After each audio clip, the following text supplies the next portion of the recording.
The coaching search continues for the Bills. Yesterday, they interviewed Denver passing game coordinator Davis Webb following their AFC Championship loss, and Rams passing game coordinator Nate Scheelhaase following their NFC Championship loss as well. They add to the list of Joe Brady, Brian Daboll, Lou Anarumo, Grant Udinsky, Anthony Weaver, and Anthony Lynn, who are still in the running. The Bills did interview Phillip Rivers, but he has withdrawn from consideration, and they were set to interview former Dolphins head coach Mike McDaniel, which ended up falling through. We'll keep you posted on all of your coaching updates as the search continues. The Sabres in action tonight on the road, taking on the Maple Leafs. Lindy Ruff with an update on Josh Norris. He wasn't very optimistic. They'll get him back before the Olympic break. Puck drop is set for 7 o'clock tonight in Toronto. All of your action will be right here on WGR Sports Radio 550. Around the NFL, the Raiders completed a second interview with Joe Brady for their head coaching vacancy. They also completed a second interview with Broncos passing game coordinator Davis Webb. The Commanders signed former Vikings defensive pass game coordinator Durante Jones to as their next defensive coordinator. And former Giants interim coach Mike Kafka will join the Lions in a, quote, high-ranking offensive staff role. And the Titans will interview former Buccaneers quarterback coach Thad Lewis for their offensive coordinator vacancy. That's your Paddock Chevrolet Sports Update. Paddock Chevrolet celebrating 90 years of being your hometown dealership. I'm Joe Cali for WGR Sports Radio 550.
He's not going to use it. Like, no, I'm good.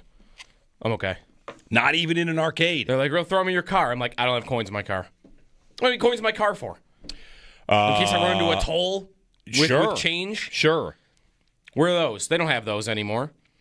You know where you need quarters? You know, whatever I was going to use, it was going to go in the arcade machines, and then whatever's not left, I don't need them. What am I going to use them for? When you get quarters, you should just give them to me so I can have them in my car so that whenever we go somewhere where there's going to be a bubble hockey, that my kids can play bubble hockey. Yep, there was some bubble hockey. Because, like, quarters are gold in an arcade. Yeah. You could probably upsell quarters in an arcade. Yeah. I did. We were trying to teach kids how to play bubble hockey, by the way, and that was not as easy as I thought it might be. It's hard for adults. Extremely difficult. Yeah, it's hard for adults. Yeah. Foosball, on the other hand. The idea that it spins and pushes and pulls at the same time. Yeah. Foosball, my kids like to play foosball. That you just, like, spin the thing really fast, and it'll hit the ball. Whereas, bubble hockey, it's... Yeah, foosball, you can just be chaotic, and you might win. And bubble hockey, you have to be a surgeon. Right. Hold on. Yes. Pass it over here. Yeah. Like you're using those robot arms in an alien movie or something. Yeah. All right. Yeah. So I don't have the quarters. Kid's birthday party, huh? Yes, it was a 1-year-old birthday party. Nice. We got a kid's birthday party this weekend we're going to. Okay. They're not. And how about this one? What time is this kid's birthday party I'm going to? 12 o'clock. 8 a.m. 8 a.m. Yeah. Actually, love it. An 8 a.m. party? Yes. Wow. Was this discussed beforehand, or was this just like presumably hey, you're invited? What time is it? 8? The second one. Okay. Yes, the second one. But interesting. Into it. 8 a.m. 8 a.m. Get these kids. I'm not going to an 8 a.m. Get these kids up, get them running around, and get out of town. Like 8 a.m. birthday party. Way better than smashing that thing at 1 p.m. in the middle of your day, going to some kids, like the whole day afterwards. I'm excited about it. I'd throw it at 12 o'clock. 8 a.m. Again, 12 o'clock. Let people sleep in. I learned this. They got to get up early so they can get to this birthday party. Yeah. I learned this with football. I mean, I guess they are getting up the early. The 1 o'clock game is a bigger, like, just absolute anchor in your day than the 8 p.m. game. Throw football in the middle of the day, and all of a sudden my day's toast. Right. Throw it at 8 p.m. or at 9 a.m., and I've got a whole day ahead of me or behind me. Anyway, good morning, Jeremy and Joe. Happy Tuesday, everybody. It's cold out there. Schools closed again or remote learn. BPS, Buffalo Public Schools, changed along the way. Early in the day, it was like only high school remote. Now it's everybody remote or whatever. I just know my kids are, again, not at school, which it's cold. It's cold, and I think a lot of the roads in the city are not really prepared either. Yep. It's rough out there. So stay warm, and we will heat you with the takes on coaches that we've been in love with for approximately 7 days. Yeah. Or 12 hours like Nate Shieldhouse. Yeah? Or House. You're into him now? Yeah, I'm into him a little bit. How much Why of it? shouldn't I be as into him as I am to the Davis Webbs and the Grand Udinskis? How much is it to replace the Bandits' Mark Stainhouse chant? We could have that at Highmark. Whose house? Shieldhouse. Shieldhouse. Like, we get that back if Nate Shieldhouse is the new coach. Do you want that back? When would you chant it though? Would you chant it like after he calls a timeout? Successful challenges. Successful challenges. Right? Huh. All right. Timeouts are not always good. Whose house? Shield's house. Shieldhouse. Successful challenges. It's pretty good. You try to get that over on our coach. That's not happening. Yeah. Whose house? I would want to chant it if like you go for it on like a 4th and 4. Let's do that too. Yeah, and they get it there. What else? Certain coaching decisions. And what else is a coach usually given credit look at him for? dial up. Well, I guess he's not a defensive coach. He holds up the two fingers to go for two after a key play to change the score of it. Yeah. Yeah, that's a positive right there for him. Put that in the pro column. Yep. Who else has got a chant? Nobody else. No one. How about Grant Udinsky? We could just, anytime there are boos, we'd say we're like cheering for the coach. Ooh. Yeah, Udinsky. Yep. Hey, we've got a lot of Sabres chatter today. Paul at 7, Seth Appert at 8, and Mike Zisberger of NHL.com will join us at 9:30. So a bunch of Sabres chatter. The Sabres are in Toronto tonight to take on the Leafs. So, the big game. They all feel like big games these days. Keep winning. Keep doing your thing.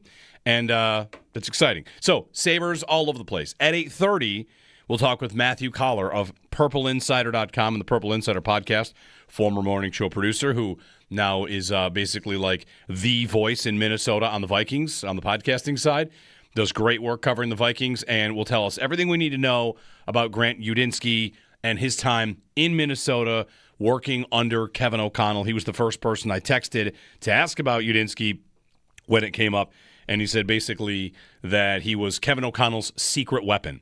So we will learn about that secret coming up at 8:30. So coach search, Sabres and Leafs tonight, and anything else that comes across our desk, you can chime in 803-0550 and 1-888-550-2550. I've got draft stuff to get to. Okay. It's a good time. And it's cold. -10. Yeah, the real feel was -15, I saw at one point overnight. It's terrible. Yeah, not great. It's been a run of really cold temperatures. Really, really cold. Didn't we have a run of really warm temperatures at the start of like December or even late November? It was nice out for a while. We're paying for it a little bit. It was in the 50s like into December. Was there a day in December where like golf courses were open?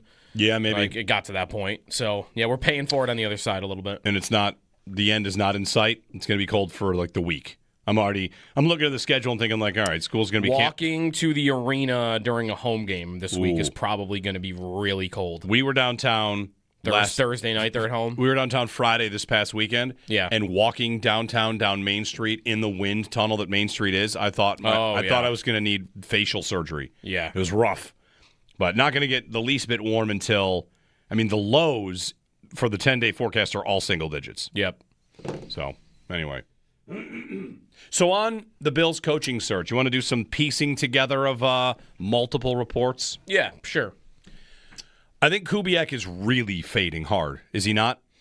I think so. He Is he just going to get the Raider job? It might be that. Because he can talk to them, and it's appealing enough there, right? The ownership with Brady now and the number 1 pick, and they can talk to him. So they could hire him, I think, right? Mm-hmm. Can they hire him and say, or would they wait? But whatever. They could agree, you're going to be our head coach, and we'll just wait until after the Super Bowl, and, he won't have another job to go to, and the Raiders might not have another hot candidate to go to, so it'll be kind of set in stone. So, yeah, I don't know. What will we need to see, though, for sure to know that, they're not waiting for Kubiak? They just have to hire somebody, right? One thing. Or because are they going to do second interviews? I haven't seen second interviews on anybody. Not yet. You looked at how the Ravens did their search, really how anybody's done their search. All these teams did second interviews before they ended up hiring. Mm-hmm. So are the Bills going to do that? Because if you do that, then that drags this thing out for another, 5 days at least? 4 or 5 days at least? And then you wonder if you get close enough to maybe try to talk to Kubiak. Or maybe they don't feel the need to do second interviews. I don't know if that's how teams really feel that is necessary. Well, one report from Adam Schefter kind of ties this all up, and this one report you can decide where to go with it, which is he would not be surprised if all of the jobs are filled by tomorrow. Right. So, all right. Now, under that umbrella of that report, I would not be surprised if they're all filled by tomorrow. That means Clint Kubiak is not even a candidate. They're either going to find out that he's far enough down the road with the Raiders, thanks but no thanks, and I know how this will go. If you wanted Kubiak and the Bills don't wait for him or he goes to the Raiders, it doesn't have to mean, this job is undesirable or anything like that. But it makes a counterpoint to, anybody worth anything is going to want to just work with Josh Allen. This would be another guy that, if he takes the Raiders job without ever talking to the Bills, says, I'm good. Yeah. I like this better. Whatever the reason is, wanting to stay out west, wanting to work with Tom Brady, wanting to have the number 1 pick and have the flexibility of all that, and, wanting to build something from the ground up. I wonder how much any coach candidate comes in and thinks about taking over Sean McDermott's spot, right? Yep. Taking over Sean. I'll give you an example of a television show I did not watch, but you guys all tell me. I watched a lot of The Office, right? Okay. When Michael Scott left and the other guy came in, what's his name? Robert California? It transitioned. It went Will Ferrell to Robert California to Andy Bernard. How was it after Michael Scott left? A different show? Not great. Different. It was very different. Different is all. All the same pieces are in place. One difference comes in, and it felt weird. Yes. Right? I only saw very little bit of it.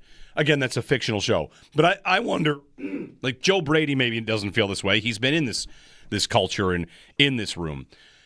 I wonder if you are, Brian Dable has been in it a little bit as well. Grant Udinsky, Lou Anarumo, somebody like that.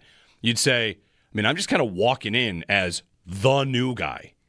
And this room has been tight and together basically for 9 years. You've got so many guys that return and come back. It's like a, finger quotes, family, a mafia, and I'm the new guy. I got to make first impressions. I got to change whatever. What do we do around here? What's the lunch schedule? What's the practice schedule like? Where's the parking lot? Everybody knows everything except me. I'm the new guy. And I just wonder about that. Whereas another job, it might just be Clint Kubiak comes in with the Raiders, and actually nobody cares about anything because nobody ever did. Right. You get a blank canvas instead of, there is no real set way of doing things because they've had so much turnover and, Right. Like a lot of those players haven't probably been there as long as some of the Bills have. There's a million different metaphors I could use. Again, not to say it's bad, just I wonder about how this works on a candidate. Hey, here you go. It's a fully furnished house. All right, well, this is not at all what I would use over here, so I'm going to have to do more work to get this living room cleared because I want different pieces in here. And, for a guy like Grant Udinsky or Brian Dable, who's his defensive coordinator, how many pieces on this defense? You almost start to become, as a new coach coming into a fully formed, up and running system, you kind of have to be a mini GM by telling the GM, this is the kind of offense I'd want to run. this is the kind of defense my guys going to want to have. Oh, your interior line is about to all leave? Okay, great. I know a couple guys. I wouldn't spend premium draft picks on guards. In my system, they're not nearly as important as maybe they were here. These are just like random examples. So I feel like it's a bit complicated for a candidate like a Clint Kubiak to just decide, you want the blank canvas or do you want to just jump in as the substitute teacher and start over from there? Yeah. The thing, though, is there aren't many blank canvas positions left available for some of these guys. Right. So even if that is their preference, I guess Kubiak would be the central figure here to think about for this. Like, I wouldn't be surprised if that guy thought the Raider job was as appealing because of all of that, and you have just enough. Like, having the number one pick gets you there. Like, because quarterback is obviously so critical, but the fact that you have something, you got the Heisman winner, you got the national championship winner, like you've got a guy that maybe you like and that you can create something into. Whereas Allen too, like I think.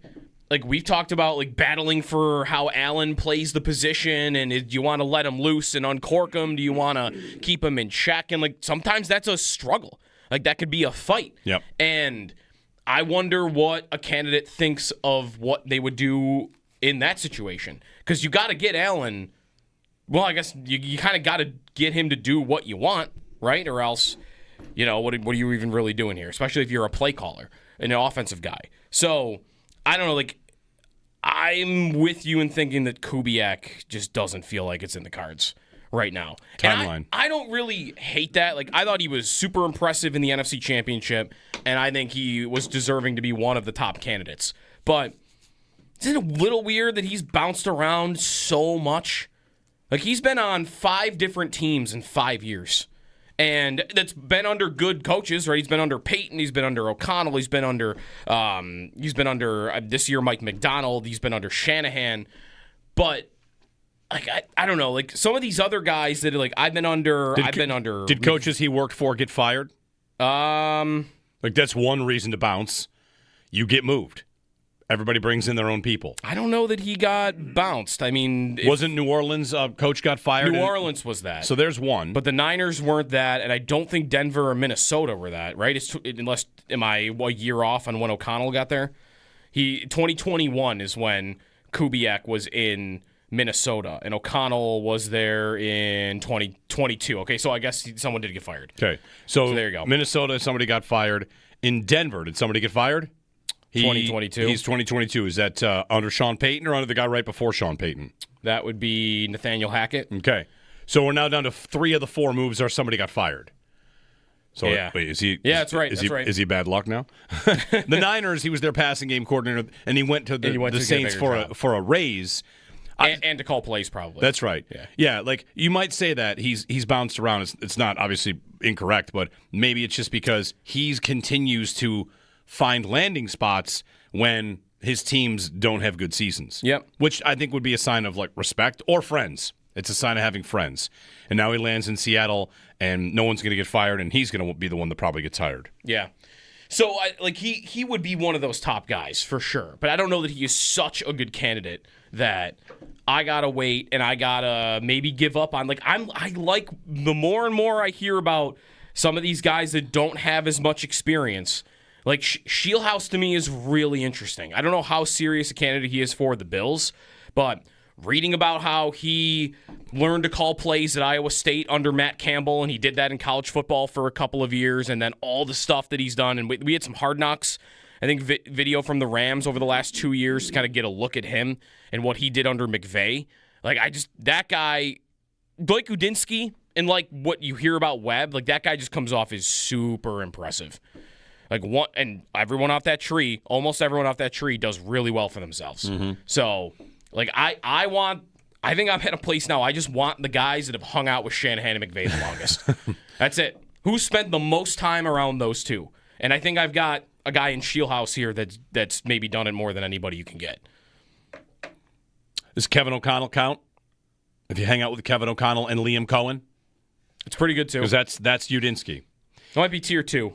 The whole thing. I feel like Shanahan and McVay are the godfathers of this all. Yeah. And those two are like just below that. The whole thing feels like the draft to me, which is a month ago, I had no idea what I was going to get or that this was even was going to happen.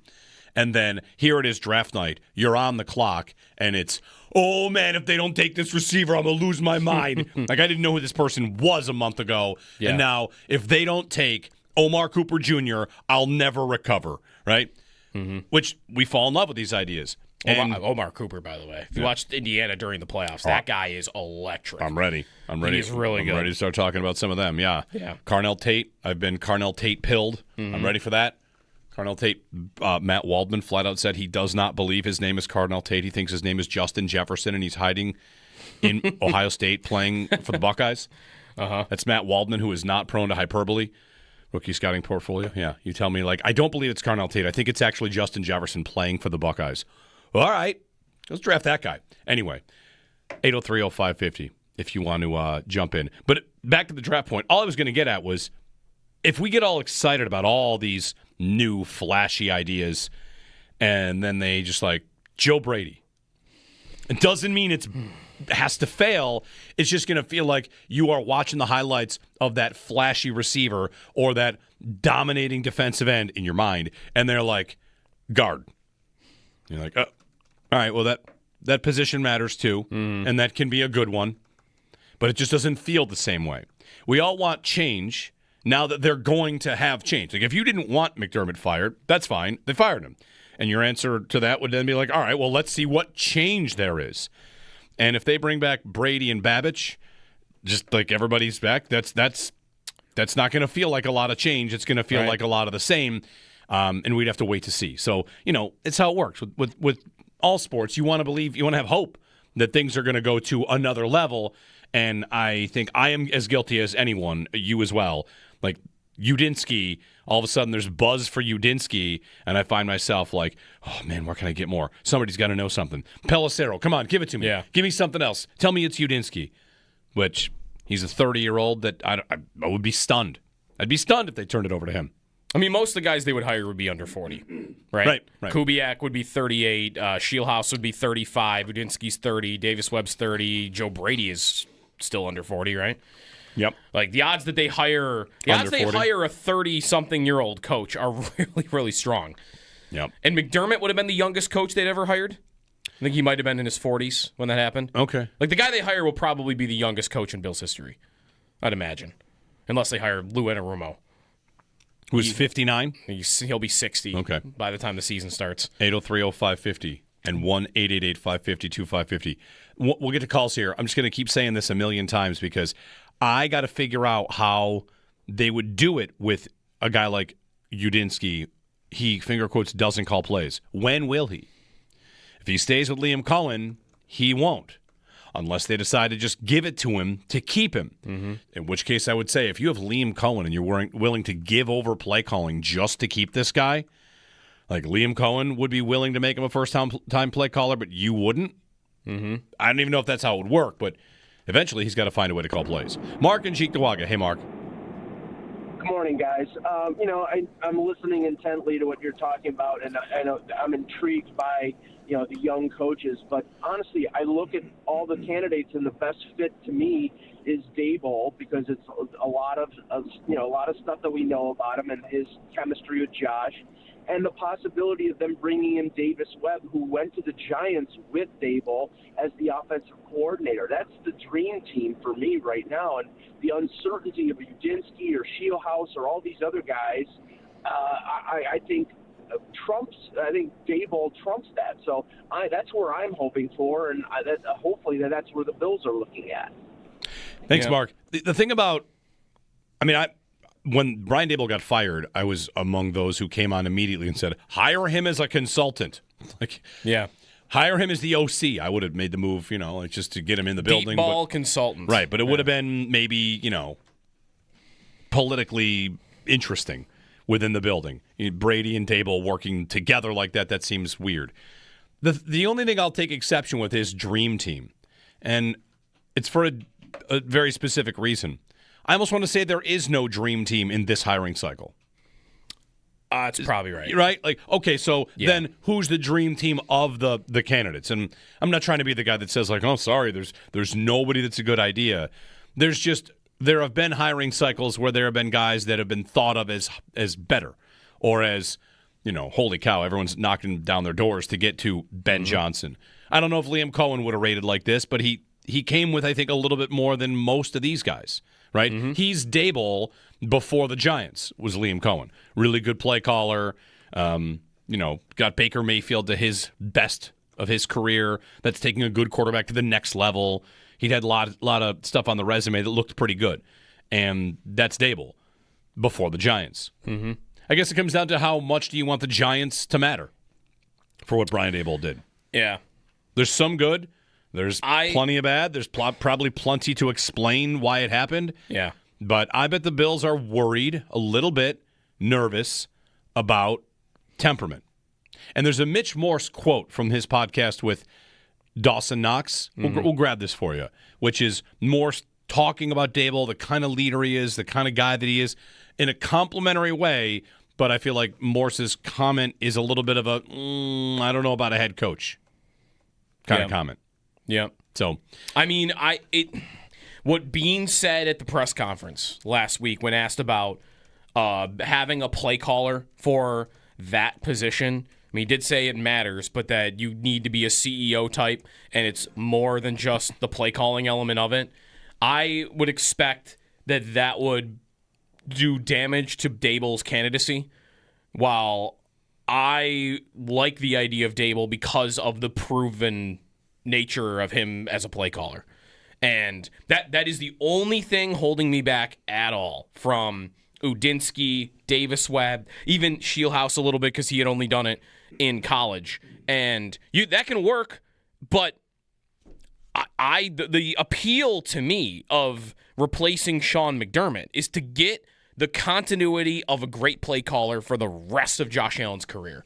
And if I hire Grant Udinsky, like, it doesn't always have to go well. I mean, I'm about to compare him to a Super Bowl winning coach, but every time Nick Sirianni did not call plays in Indianapolis when he was their offensive coordinator. Then he got to Philadelphia. And when he's had a good coordinator, it's gone really well, right? Shane Steichen is their offensive coordinator, and what happens? They go to the Super Bowl. Kellen Moore, for a year, is their offensive coordinator, and what happens? They win the Super Bowl. How about the 2 years where Nick Sirianni had to step in and call plays? It went really bad. He's not good at it. You might say he's a good head coach, or you might not. He's kind of polarizing, right? But there's one thing that's kind of proven true here. The guy had not called plays before. He got to Philadelphia as the head coach, and every time he's done it, it's been really bad. So that doesn't, just because the guy is young and bright and has the chops to be a good play caller, doesn't always happen. And to me, if I'm sitting there with a head, I just feel like you could get stuck back in the same cycle of, well, I've got a good head coach, and the Bills are winning games because they got Josh Allen. They're going to win games. And I might be sitting here 2-3 years from now going, well, my head coach isn't calling the offensive plays, and I'm about to lose my coordinator again. And now I'm back to this. Well, is the head coach going to do it, and is he good at it at all, or am I going to have to hire a new offensive coordinator? Just avoiding that cycle, to me, is an opportunity here. And you're risking falling back into the same rotating door of new offense coordinator here, new offense there, if you hire a guy that won't be good at it. That's what you want to avoid. I want to avoid that. Yep. I've thought about that when times were good and McDermott was the coach. How it's unfortunate to always lose that guy. And that's the guy you want to keep.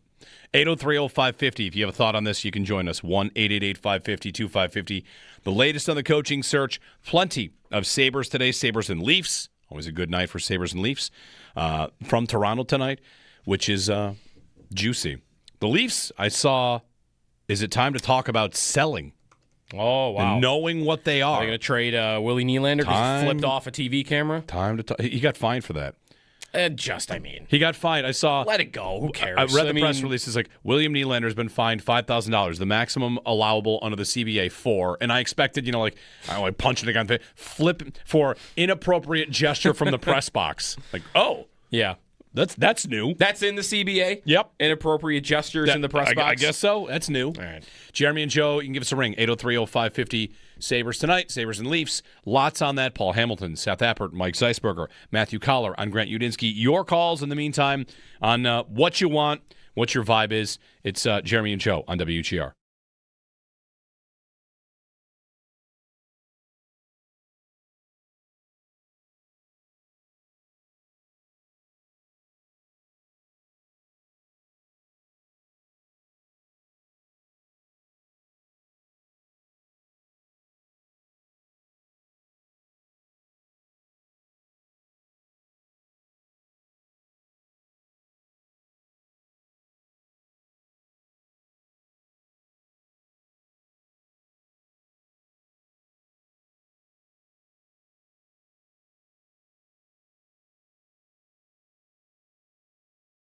I mean, what Bean said at the press conference last week when asked about having a play caller for that position, I mean, he did say it matters, but that you need to be a CEO type, and it's more than just the play calling element of it. I would expect that would do damage to Dable's candidacy, while I like the idea of Dable because of the proven nature of him as a play caller.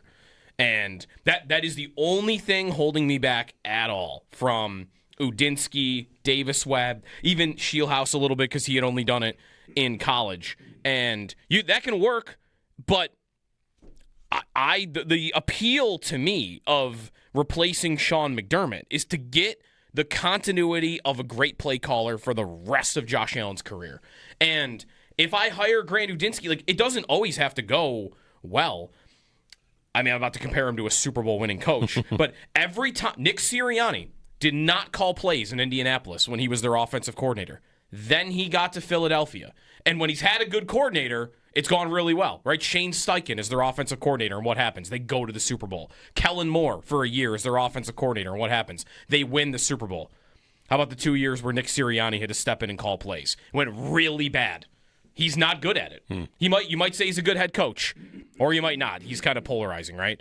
But there's one thing that's kind of proven true here. The guy had not called plays before. He got to Philadelphia as the head coach, and every time he's done it, it's been really bad. So that doesn't, just because the guy is young and bright and has the chops to be a good play caller, doesn't always happen. And to me, if I'm sitting there with a head, I just feel like you could get stuck back in the same cycle of, well, I've got a good head coach, and the Bills are winning games because they got Josh Allen. They're going to win games. And I might be sitting here 2-3 years from now going, well, my head coach isn't calling the offensive plays, and I'm about to lose my coordinator again. And now I'm back to this, well, is the head coach going to do it, and is he good at it at all, or am I going to have to hire a new offensive coordinator? Just avoiding that cycle, to me, is an opportunity here. And you're risking falling back into the same rotating door of new offense coordinator here, new offense there, if you hire a guy that won't be good at it.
The coaching search continues for the Bills. Yesterday, they interviewed Denver passing game coordinator Davis Webb and the Rams passing game coordinator Nate Scheelhaase following both of their championship Sunday losses.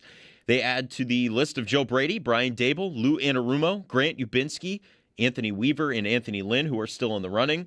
The Bills did interview Phillip Rivers, but he has since withdrawn from consideration, and they were set to interview former Dolphins head coach Mike McDaniel, which ended up falling through. We'll keep you posted on all of the updates as the coaching search continues. The Sabres are in action tonight on the road, taking on the Maple Leafs. Lindy Ruff gave a little update on Josh Norris yesterday. He wasn't very optimistic. They'll get him back before the Olympic break. Puck drop is set for 7 o'clock tonight in Toronto. All of your action will be right here on WGR Sports Radio 550. Around the NFL, the Raiders completed a second interview with Bills offensive coordinator Joe Brady for their head coaching vacancy. They also completed a second interview as well with Davis Webb for their head coaching vacancy. Commanders, they've signed former Vikings defensive pass game coordinator Durante Jones as their next defensive coordinator. The former Giants interim coach Mike Kafka will join the Lions as a high-ranking offensive staff role. And Titans, they'll interview former Buccaneers quarterback coach Thad Lewis for their offensive coordinator vacancy. Those are your Paddock Chevrolet sports headlines. Paddock Chevrolet, celebrating 90 years of being your hometown dealership. I'm Joe Cali for WGR Sports Radio 550.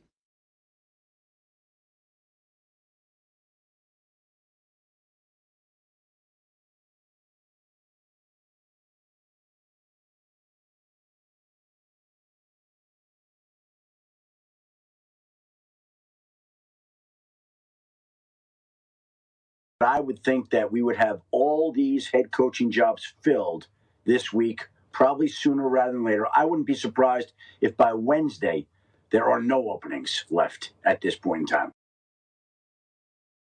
Adam Schefter giving us the latest on the timeline on the coaching search. Would not be surprised if everything's done by tomorrow. And who does that mean it is? I guess we can speculate.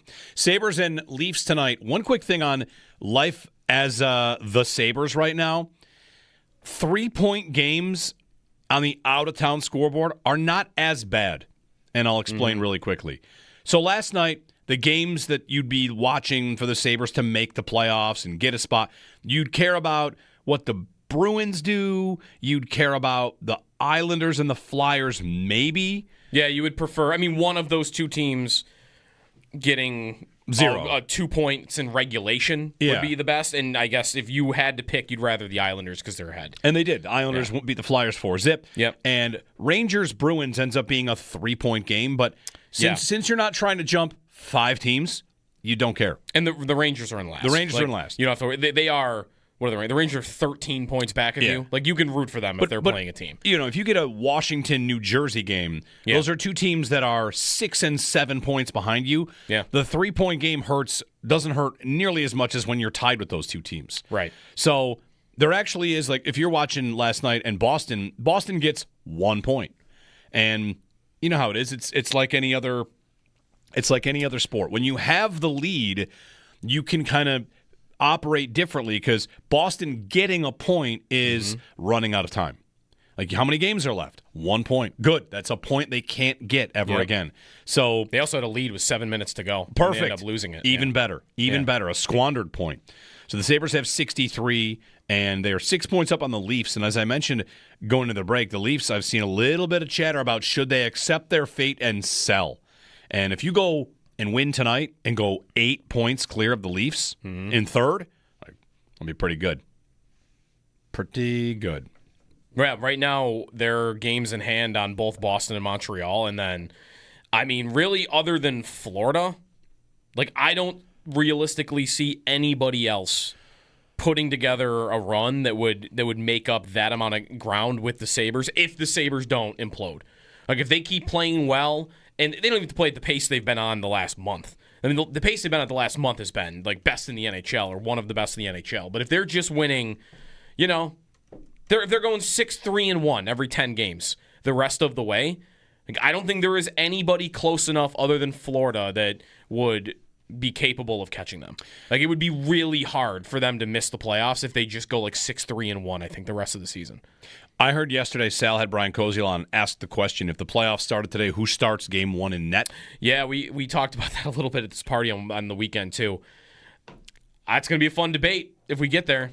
And if they keep playing. I mean, they're both playing amazing. Luukkonen and Lyon are both playing I was looking yesterday at the goals saved above expected numbers since the win streak began on December 9th.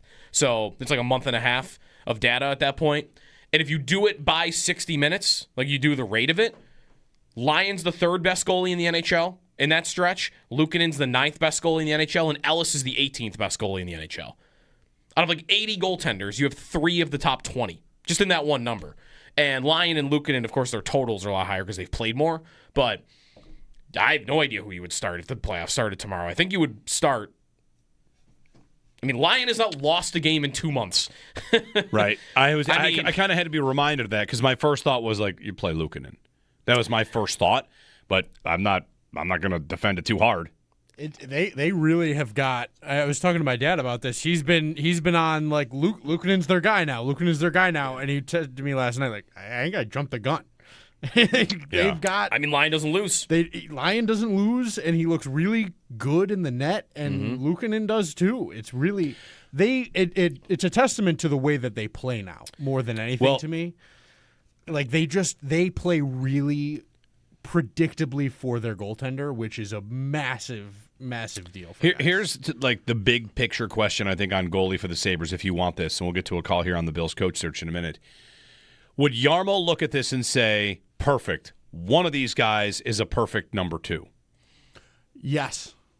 Because which of the one of these two, Lyon or Luukkonen, is a perfect number 2. And if I'm going to try and build a Stanley Cup contender, I have to get somebody above them. Correct. Because the rumor out of Minnesota, I don't know how you feel about Wallstedt. Like top goaltending prospect with Jesper Wallstedt, they are open to trading him.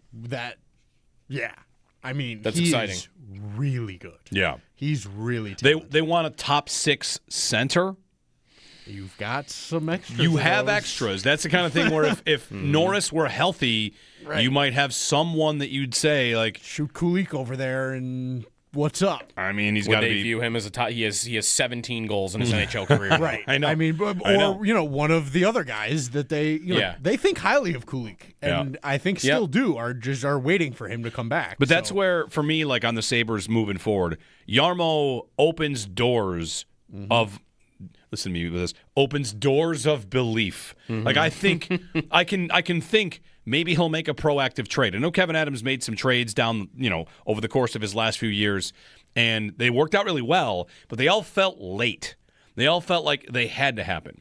And for Jarmo, if he were to just like, we wake up one day and bang, there's an aggressive move to try and become a real Stanley Cup contender. I don't know that Wallstedt will turn into a top flight goalie, but the idea that they would say, all right, the Levi plan, like we don't think he's going to be that guy for us.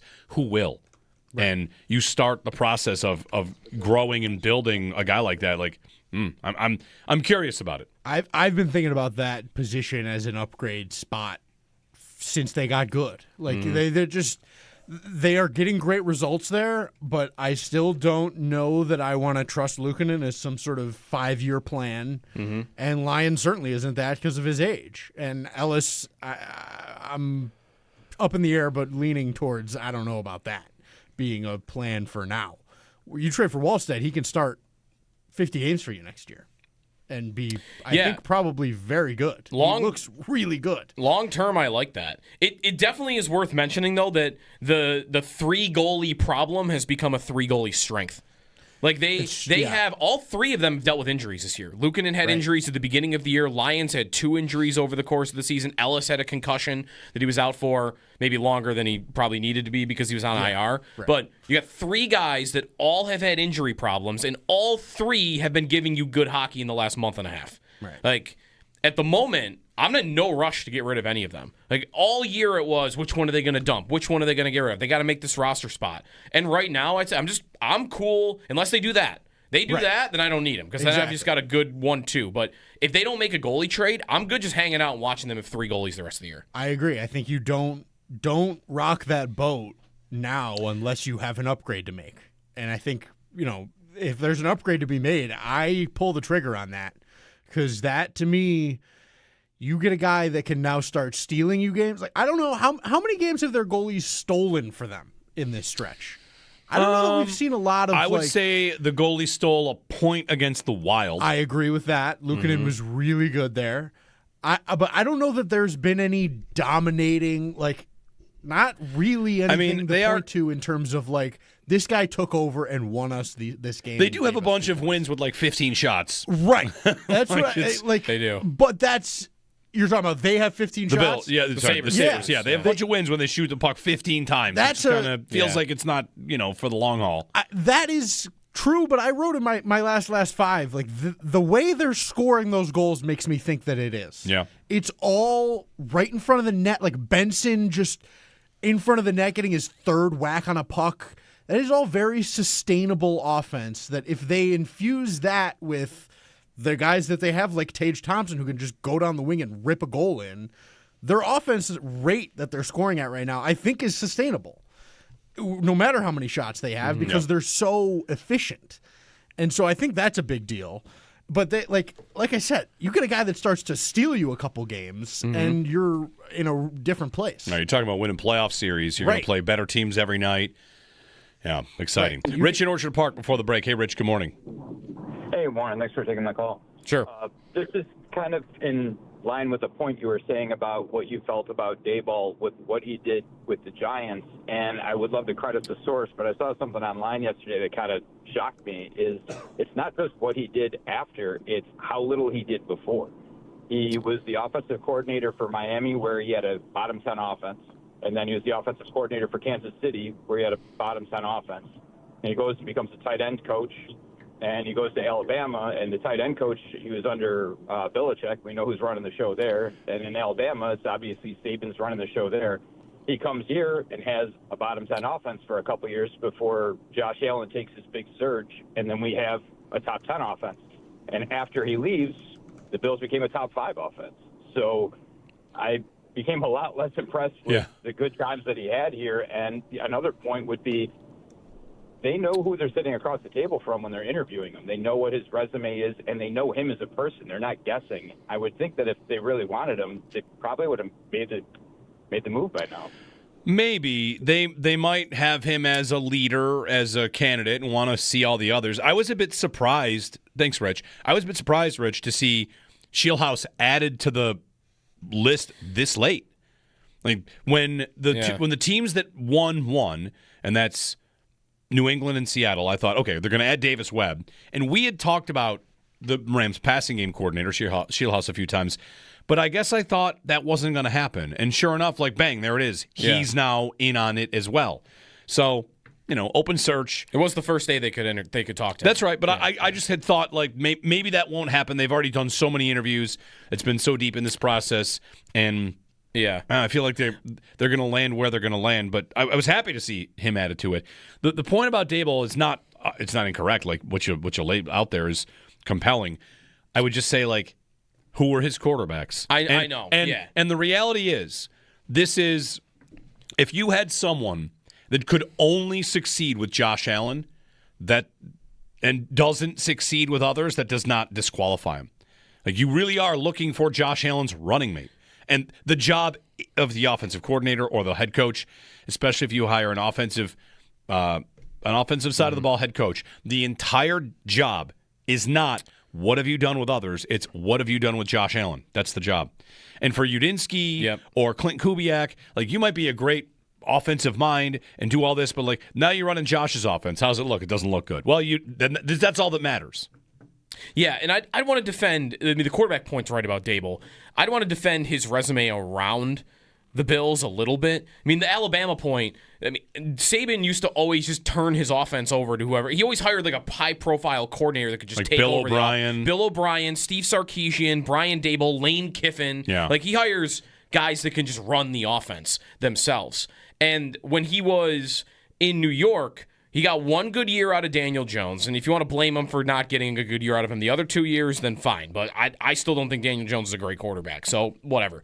And it was starting to go well with Jackson Dart, right? He just couldn't stop calling design run plays and getting his head bashed in, which I guess matters. And I don't know. You're not going to find me caring about what he did with Tyler Thigpen on the Chiefs in 2012. 15 years ago with backup quarterbacks. What he did, who was the Browns quarterback in 2009. He was calling plays then. It's just, I really only want to factor in the last 5 years. Like, what are you doing in today's NFL? And for him, it's up and down. It's not perfect because the Giants' resume is not great. But I think, to your point, the most important thing would be, how do you see an offense with Josh Allen? And to me, the most dangerous this offense has ever been with Allen was when he was calling plays and was your offensive coordinator. Yeah. 803-0550, the phone number, and 1-888-550-2550. Some Sabres, some Bills. We get to Paul Hamilton coming up, top of the hour, 7 o'clock, for the latest on the Sabres as they go into Toronto tonight to take on the Leafs. You can give us a ring, 803-0550, 1-888-550-2550 here on WGR.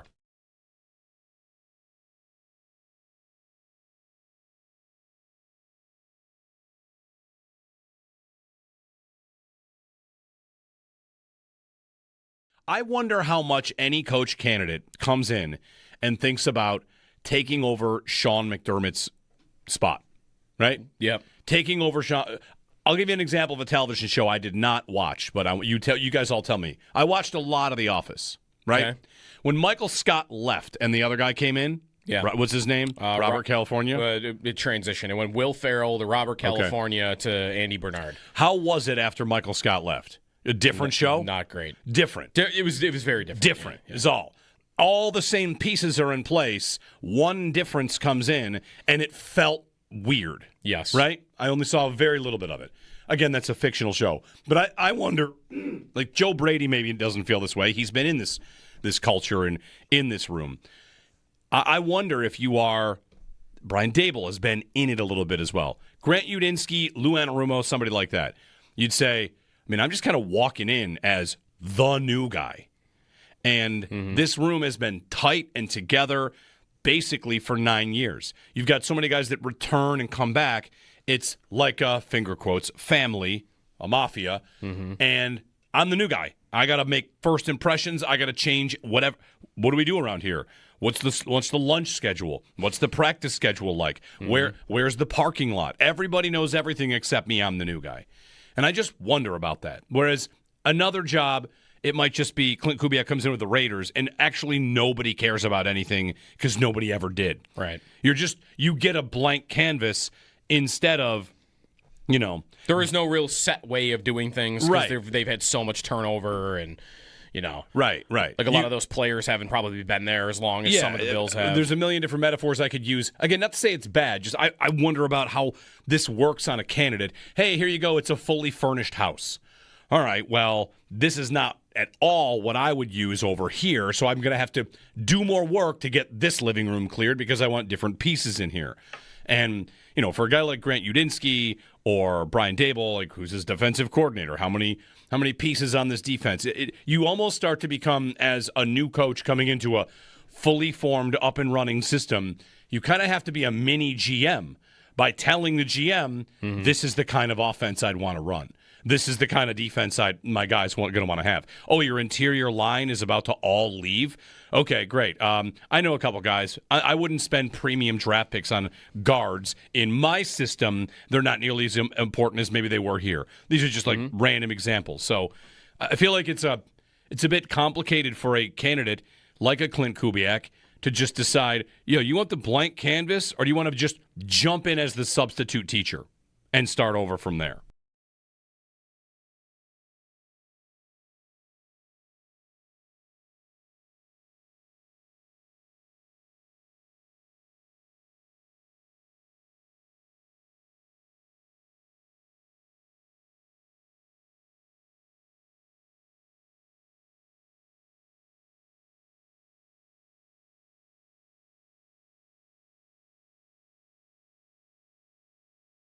It definitely is worth mentioning, though, that the 3-goalie problem has become a 3-goalie strength.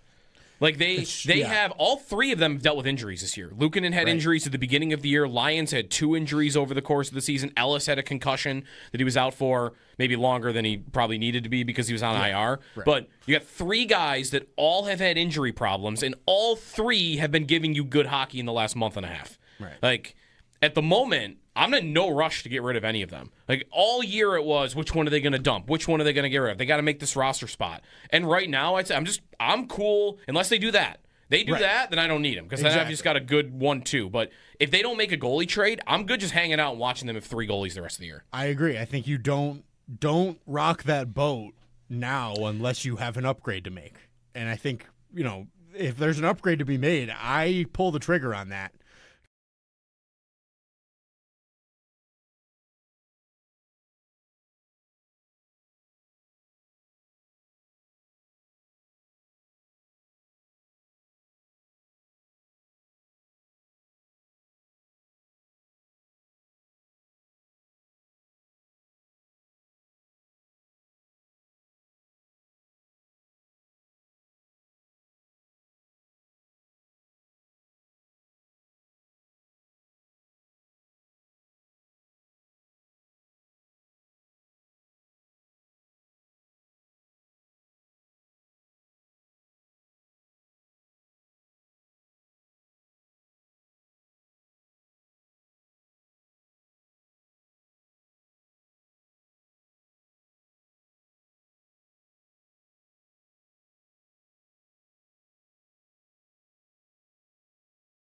Test drive the Kia Sportage, Sorento, or Telluride. Shop online at northtownkia.com. Hey, everybody, Jeremy and Joe. It's cold outside. The Browns might land on Jim Schwartz. And DeAndre Hopkins says he'd like to play with Josh Allen. What year is it? He said it again with Kay Adams yesterday. Josh Allen and I could do some damage. DeAndre Hopkins. Was it 3 years ago we thought about him? I think it was 3 years It ago. was 2 years ago? Yeah, he is.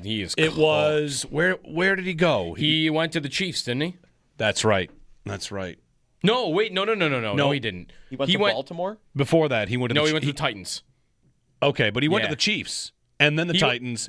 And it was the Titans. He got cut by Arizona, and then it was the whole. Where's he going to go? Where's he going to go? Where's he went going to to the go? Titans. He went to the Titans. Then he got traded to the Chiefs. In the second year with Tennessee, he got traded to Kansas City. That's how long ago Yeah. we talked about DeAndre Hopkins, and it's still coming up. It was the summer of 2023 that we were talking about it. Yeah. And since then, he has, I guess the 23 season went, he had 1,000 yards, but he's not. I mean, he had 300 yards last year. Yeah, not much. Once an old receiver has gone to Baltimore, you call it. Right? I mean, Beckham went there, it was over. Careful throwing stones, remember Amari Cooper. Yeah. Careful throwing stones. Des Bryant went to Baltimore, it was over. I mean, just guys go to Baltimore, like that's the last stop. So I don't need DeAndre Hopkins in my life going forward. Well, he's going to be 34. He's out here talking about it again. I'm good. 803-0550 to join us if you want it. It's Tuesday. Sabres Leafs tonight, and Jim Schwartz for the Browns. Jim Schwartz, and that's definitely just because they can't get anybody else. Gaining momentum, according to Mary Kay Cabot. I read yesterday that there was that maybe what has been happening there is, like, this might have been for Udinsky, that the Browns are adamant they want to keep Schwartz on the staff. So maybe they're telling head coach candidates, your defensive coordinator is going to be Jim Schwartz. Sure. And that's turning off a lot of candidates like, I want my own guys. Well, you got to have Schwartz. And then team guys are pulling out. Like, no thanks. I'm good. I mean, if you're Udinsky especially, I guess he's got guys, but... Him especially, right? It would feel like, listen, you just take Jim Schwartz. That's about as good as you would probably do. That's one thing where... Again, it didn't work out. He has since been fired and moved on to L.A., but Mike McDaniel was willing to just say, like, okay, I'll take Vic Fangio. Why wouldn't I take Vic Fangio? He's a great defensive mind. I'll run the offense. I mean, it didn't exactly work because the Dolphins lack talent, but if you're a bright offensive mind, they're going to give you the head coaching job and say, like, here, how about this ready-made defensive guy? Like, you just laid it out. Saban in college is like, I'll take care of the defense. Who's running my offense? 803-0550. All right, when we get back, we have located the Mitch Morse comment on Brian Daboll. It was with Matt Perino on the Shout podcast. So found that. We'll get to that. You're going to want to hear this. Mitch Morse on the difference between the Joe Brady and the Brian Daboll offense, and just some food for thought as we continue Bill's Coach Watch on WGR.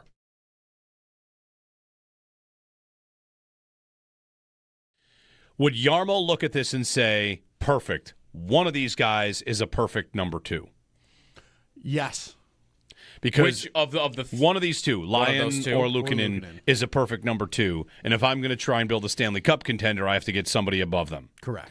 Because the rumor out of Minnesota, I don't know how you feel about Wallstedt.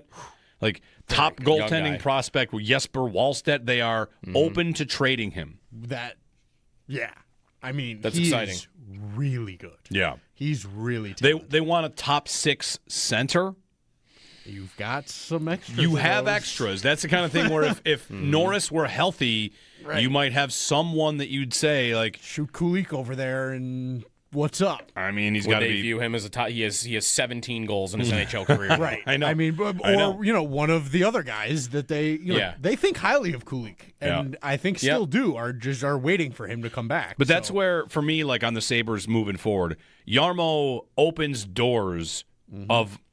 Listen to me with this. Opens doors of belief. Like, I think I can think maybe he'll make a proactive trade. I know Kevin Adams made some trades down, over the course of his last few years, and they worked out really well, but they all felt late. They all felt like they had to happen. And for Jarmo, if he were to just we wake up one day and bang, there's an aggressive move to try and become a real Stanley Cup contender. I don't know that Wallstedt will turn into a top flight goalie, but the idea that they would say, all right, the Levi plan, we don't think he's going to be that guy for us. Who will? Right. And you start the process of growing and building a guy like that. I'm curious about it. I've been thinking about that position as an upgrade spot since they got good. They are getting great results there, but I still don't know that I want to trust Luukkonen as some sort of 5-year plan. And Lyon certainly isn't that because of his age. And Ellis, I'm up in the air, but leaning towards I don't know about that being a plan for now. You trade for Wallstedt, he can start 50 games for you next year and be, I think, probably very good. He looks really good. Long term, I like that.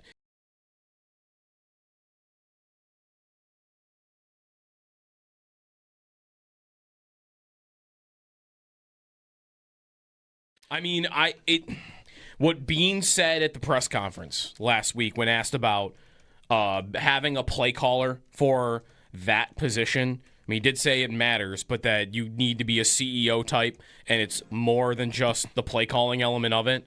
I would expect that would do damage to Dable's candidacy, while I like the idea of Dable because of the proven nature of him as a play caller.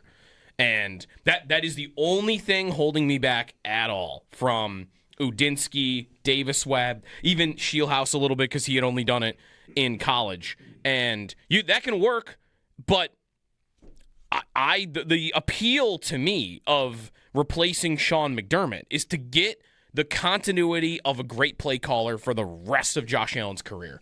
And if I hire Grant Udinsky, it doesn't always have to go well. I mean, I'm about to compare him to a Super Bowl winning coach, but every time Nick Sirianni did not call plays in Indianapolis when he was their offensive coordinator.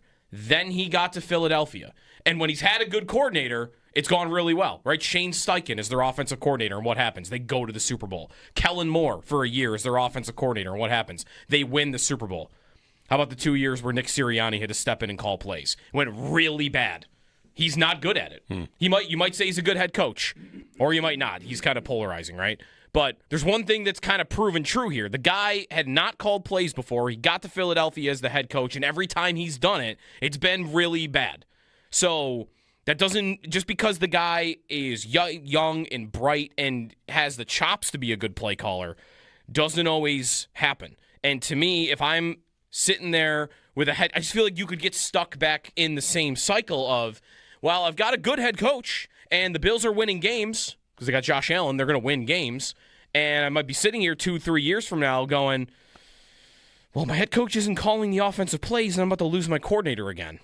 And now I'm back to this, well, is the head coach going to do it, and is he good at it at all, or am I going to have to hire a new offensive coordinator? Just avoiding that cycle, to me, is an opportunity here. And you're risking falling back into the same rotating door of new offense coordinator here, new offense there, if you hire a guy that won't be good at it.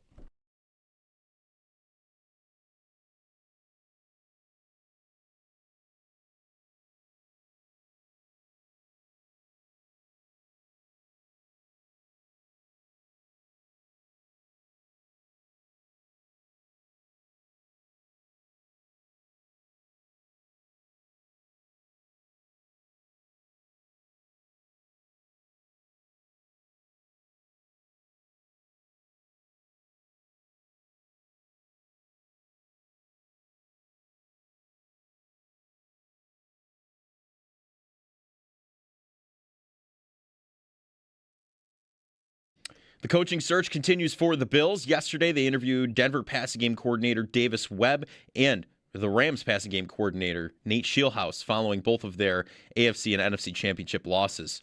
They add to the list of Joe Brady, Brian Daboll, Lou Anarumo, Grant Udinsky, Anthony Weaver, and Anthony Lynn, who are still in the running. The Bills did interview Phillip Rivers, but he has since withdrawn from consideration, and they were set to interview former Dolphins head coach Mike McDaniel, which ended up falling through. The Sabres are in action tonight on the road, taking on the Maple Leafs. Lindy Ruff with a little update on Josh Norris. He wasn't very optimistic they'll get him back before the Olympic break. Puck drop is set for 7 o'clock tonight in Toronto. All of your action will be right here on WGR Sports Radio 550, and Paul Hamilton joins Jeremy and Joe up next. Around the NFL, the Raiders completed a second interview with Joe Brady and Davis Webb for their head coaching vacancy. Commanders signed former Vikings defensive pass game coordinator Durante Jones to their next defensive coordinator, and the Titans will interview former Buccaneers quarterbacks coach Thad Lewis for their offensive coordinator vacancy. Those are your Paddock Chevrolet Sports Update. Paddock Chevrolet celebrating 90 years of being your hometown dealership. I'm Joe Cali for WGR Sports Radio 550.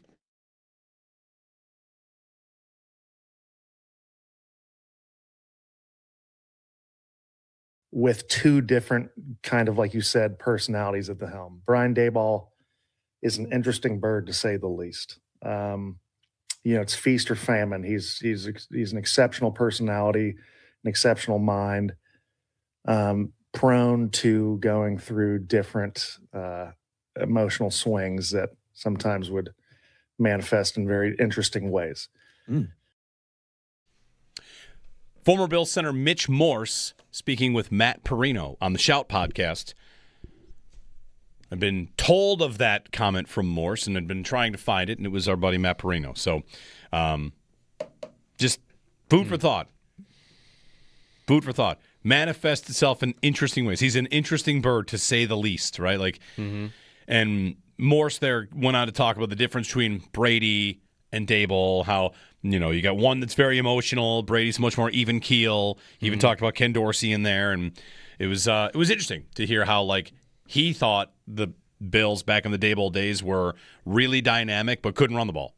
Couldn't run the ball to save their lives, is what he said. Which they definitely weren't not as good as they are now. Yeah, and both those men, Brady and Daboll, are in the mix for the head coaching job. And Adam Schefter says he thinks all the positions could be filled by tomorrow. Would not be surprised if they're all filled by tomorrow. So we will keep you posted. Jeremy and Joe, good morning. 803-0550 and 1-888-552-550. Add the name Nate Scheelhaase to your list if you haven't had that on there yet. The Bills interviewed him yesterday. Daboll, by the way, he might not have been able to run the ball. They ranked 20th in the NFL in rushing in 2020. You know where they ranked in offense? Second. So, I don't know. Would they do that? I wonder what it would look like if he got the job again. Has he, even the stuff that Morse just said, has he learned anything from the Giants experience? But maybe he hasn't. Maybe he would just be the same. Maybe he would just think that'll work. That'll work here. And I've got Josh Allen now, and this will go well. But do you learn anything over a 4-year period with your first try as a head coach, and do you do anything differently? Do you run your offense any differently? That was 6 years ago that they had the 20th ranked rushing offense and were still second in the league in offense overall because they were so good at passing the football and they did it so often. Would he just air it out again? They don't really have the roster right now to do it. And I don't know that you have enough time to build it from now to then to go right back to the way you were doing it. I would hope you could improve, right? And say you draft a guy and you sign a free agent in my receiver room, and maybe Kincaid stays healthy and my passing offense is more dangerous than it was last year. But the idea that you're going to be set up the way that you were the last time you were here, when you had Diggs, Beasley, Emmanuel Sanders, Gabe Davis as a young guy, I don't think it's realistic to think that they would get back to that place by the time September rolls around. They're not getting a Diggs between now and then. Probably, unless the rookie, surprised everybody, and they're not getting. Give me that job. I'll find one. I think personnel would make it a little different. The years that have gone by would make it a little different. Like, I just wouldn't assume coming in it'll be, Dable's going to throw the ball every single play and he's going to scream at everybody. Right. 803-0550 on the Bills coaching search. Paul Hamilton is on the Wester hotline as we gear up for Sabres and Leafs tonight. Sabres have a game in Toronto. Always a good atmosphere, at least it feels that way, Paul, because the Sabres beat the Leafs an awful lot, although that's usually here. Good, especially from our vantage, because sometimes they like to throw jerseys on the ice, True. Paul, and maybe tonight that could happen. There's potential for it. Yeah, you know what? It's a good atmosphere in Buffalo. Yeah. Not in Toronto. Not in Toronto? No, they don't care about the Buffalo Sabres, honestly. It's a rivalry. Well, they in Buffalo. better start, Paul, because we're back. We're back. It's a rivalry in Buffalo. It's not a rivalry in Toronto. They like the Ottawa Senators and the Detroit Red Wings and the Montreal Canadiens. They couldn't care less about the Buffalo Sabres. I will say, like, one thing that can create that, Paul, is when two teams are good at the same time and are for, years and years. It's been a while. And that's part of it, right? Like, the Sabres and Leafs, like, when have they ever been good at the same time for more than a year? Like, they played in the conference finals once, but that was weird because if you remember Game 1, nobody knew Dominik Hasek was hurt and wasn't going to play. All of a sudden they roll out Dwayne Rolifson for Game 1 and they win it. Right. And then that was crazy. And then Dominic came back for Game 3 in Buffalo after the Sabres split in Toronto. Yeah. And of course, the Toronto fans and media go wild because they can't beat Dwayne Rolifson in the first game. So it was. And that's what made that interesting. And is that the only time they've ever met in the playoffs? I believe so. Right. But you're going to put me on the spot here. No, I believe I'll that's double-check. correct. I believe that's correct. But that's part of it, right? The Sabres have been so bad for so long. Like, one reason I remember, like, hating Ottawa growing up was they were in your face 2 years in a row. You played them in the playoffs, the battles in the regular season. And it's hard to create rivalries when you're down in the dumps for 14 years. The one that blew me away was in the division, like they always played Montreal, Boston, or Quebec in the playoffs. They never once played the Hartford Whalers, ever, in the playoffs, which was kind of weird with that division setup that they had for the playoffs. Paul Hamilton ahead of tonight's Sabres-Leafs game. So, Paul, are you – I kind of want to ask this.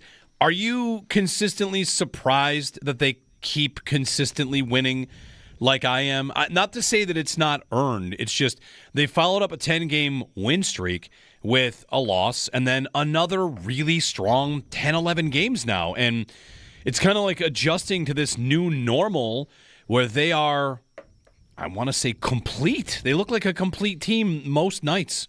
That's the thing. Since it's happening on most nights, I'm starting to get used to it.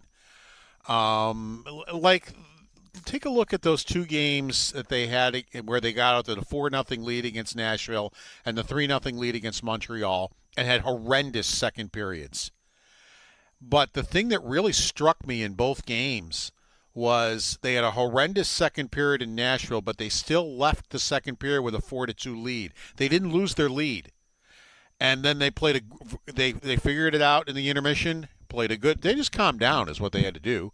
And they did, and they had a good third period and won. And then the next game in Montreal, they're up 3-0. I had a horrendous second period, but left the second period with a 3-2 lead. So in neither game did they lose their lead totally. The other team dug into their lead, but they didn't lose it. They still had the lead when they left, and both times they played good third periods. They calmed themselves down, played good third periods, and won. That's the biggest thing, because I will guarantee you last year they would have lost both those games. Easily, they would have lost both those games. And on top of that, Paul, we were talking about the goaltending earlier. I mean, like, statistically, since the win streak started in early December, all three of them have played well, but especially Lyon and Luukkonen. I mean, Lyon has lost in 2 months, and Luukkonen, it feels like, is giving them a good start every time he's in the net. Yeah, and the thing is, you look at, since this streak started, the Sabres are 18-3-1. So in these 22 games, take a look. Who leads the league in goals against during that time? The Buffalo Sabres do at 2.36. Next is the Detroit Red Wings at 2.48, and next is the Tampa Bay Lightning. They played last night, but at the time, when I did this yesterday before games started, it was 2.52.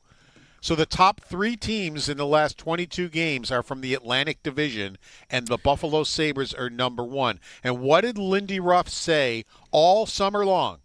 That if they want to be a good team, they had to cut down on the goals against. Well, they're number 1 in the league in the last 22 games, and they're 18-3-1. Yeah, the division point, just not to get too off track for a moment here, Paul, is incredible that while they've gone on this streak, like in that stretch you just mentioned, 18-3-1 since December 9th. That's the best record in the NHL in that time. Detroit is second. Tampa has the second best record. Detroit has the third best record. And then Montreal, Florida, Boston are 8, 9, 10. So you have 6 teams in the division are the 10 best teams in hockey since December 9th. Yeah, and look at the Sabres now. It's going to be difficult for them to get further up the standings. It's going to take a bit because they're at 618. Detroit's 651, and Tampa Bay is at 686. So, it's not going to be easy. But another reason, and that because of their goals against, look at goal differential. You've got Tampa at 49, Carolina at 30, and the Buffalo Sabres at 17 in the conference, tied with the Penguins. The Penguins, Jeremy, and this is I know you always look at regulation wins and 3-point. Look at the Penguins. They have 22 regulation wins, which is right behind the Sabres at 23, who are second in the division.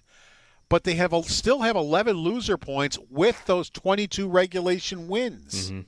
Buffalo has 5 loser points with their 23 regulation wins.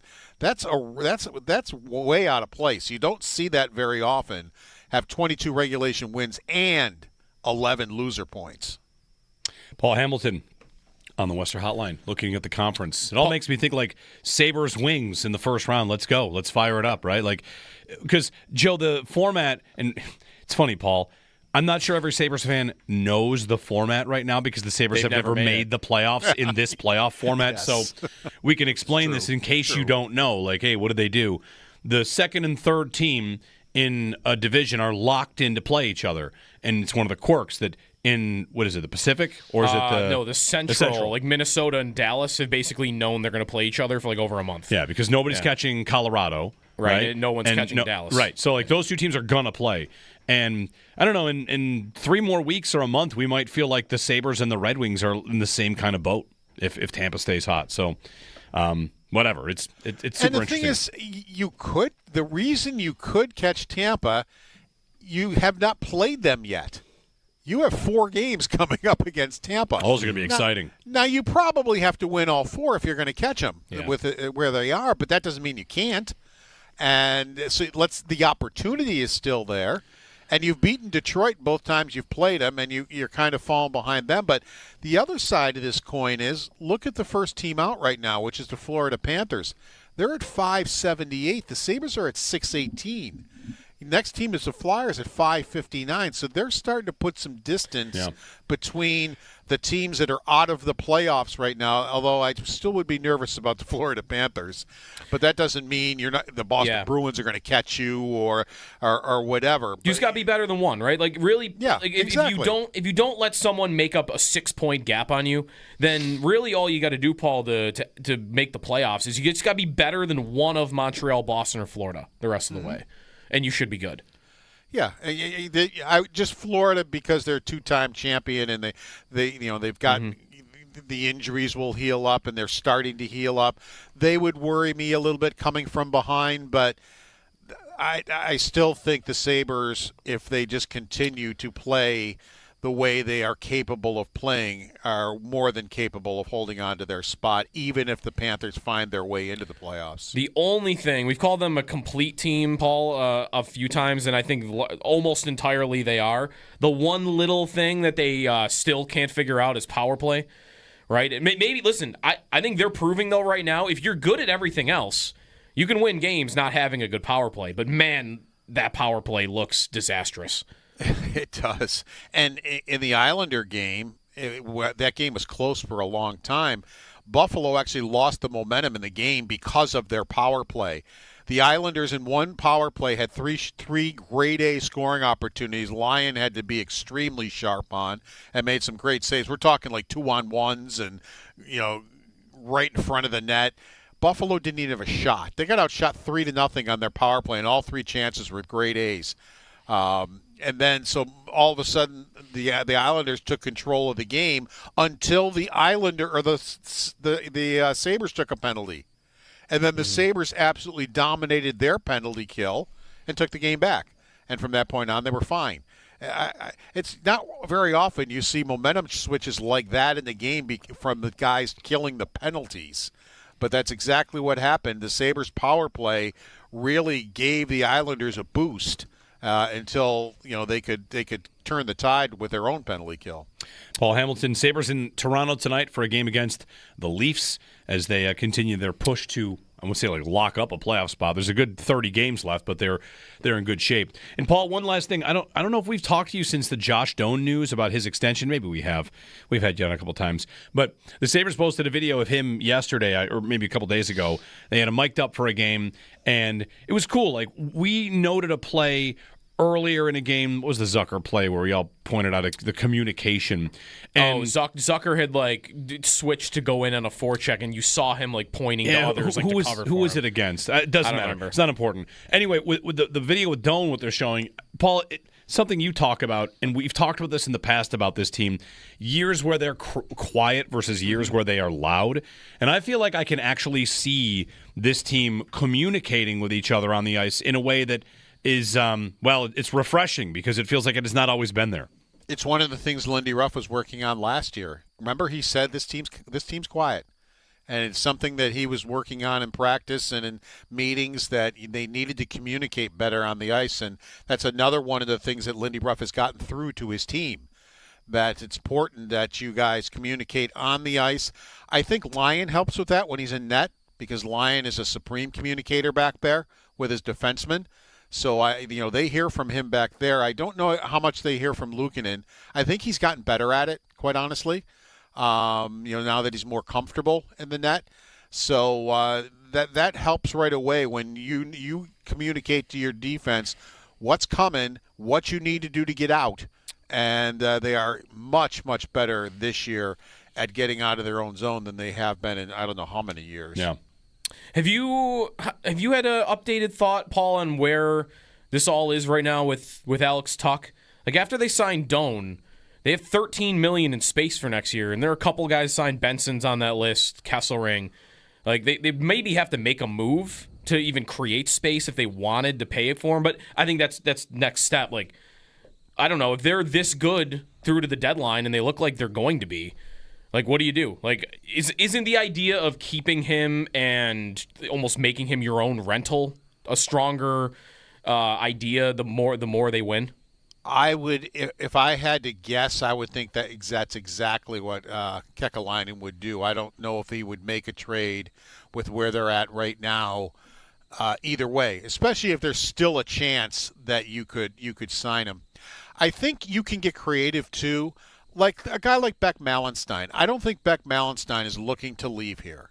He's making $1.35 million, and that's somebody I think you'd want to keep. So if you go to Beck Malenstein, or you go to your number 8 or 9 defenseman in Bryson, or even Kesselring, and say to guys, we are in for 1 year. We are in a salary cap bind. We will get out of it the next year. If you'll work with us for this 1 year to get us through it, we will take care of you the next year. With maybe 1 year deals that are really reasonable just to get them through. And the guys that are up for contract, I think, would be very open to that, to be able to get them through. So they might not necessarily have to make a trade, although I think they might anyway. I mean, what are you going to do at the deadline? Are you going to be a buyer for a expiring contract but a good player? And does that cost you Jack Quinn, or does that cost you, what does that cost you? Does it take a little bit off your cap type of a situation? Mm-hmm. So, where does that trade fall for you? If it's a really good veteran, do you think about trading a guy like Yuri Kulik? I'm just throwing this stuff out there. I'm not saying that's what they should do. You Yeah. know, as all right, we got to trade one of our young guys, but we're getting one of the best, rentals that's out there to help our team. You know, the type of a thing. Do you do something like that helps you that way? So there are different options, including, as I said, having the guys maybe help you out for a year, and then you take care of them the year after. Paul Hamilton on the Western Hotline. Sabres and Leafs. We'll be listening tonight. Thank you, Paul. Take care, guys. In Toronto for a game against the Leafs. And face-off 7 o'clock. Make sure it's not one of those sneaky 7:30 games that it always happens. I go to turn the game on. Actually, it's 7:30. But tonight I believe it's 7 o'clock. 7 o'clock. All right, yeah. 7 o'clock against the Leafs. And then they're at home Thursday and Saturday. Saturday against Montreal. Another good one. Another big one, yeah. And Thursday is the Kings, who are... I feel, Paul mentioned they're like Sabres and Leafs have never been rivals. The Kings are overtime merchants. Oh, yeah. I'm just looking they had 8 fewer wins than the Sabres, and it's because they've gone to overtime 8 more times. Yeah.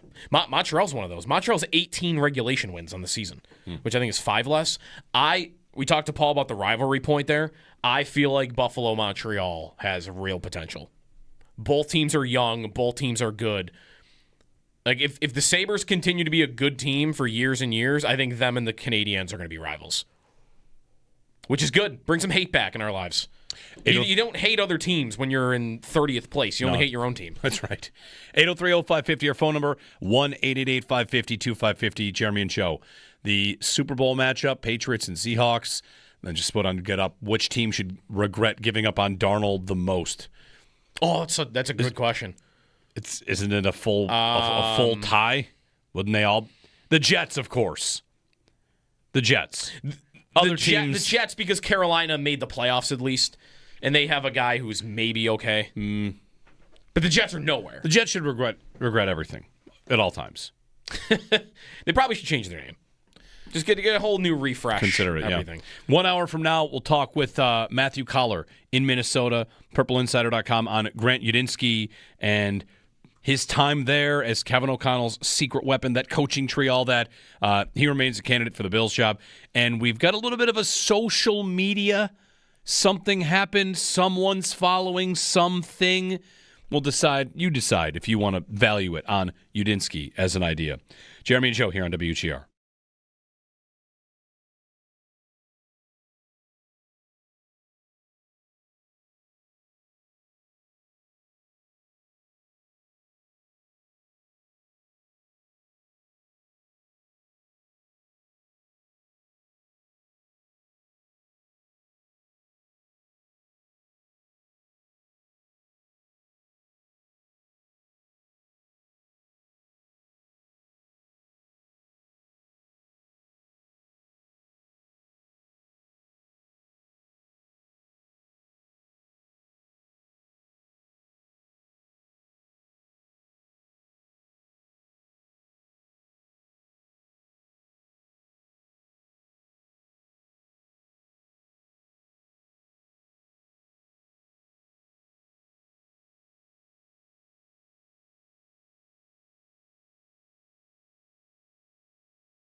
Would Yarmo look at this and say, perfect, one of these guys is a perfect number 2?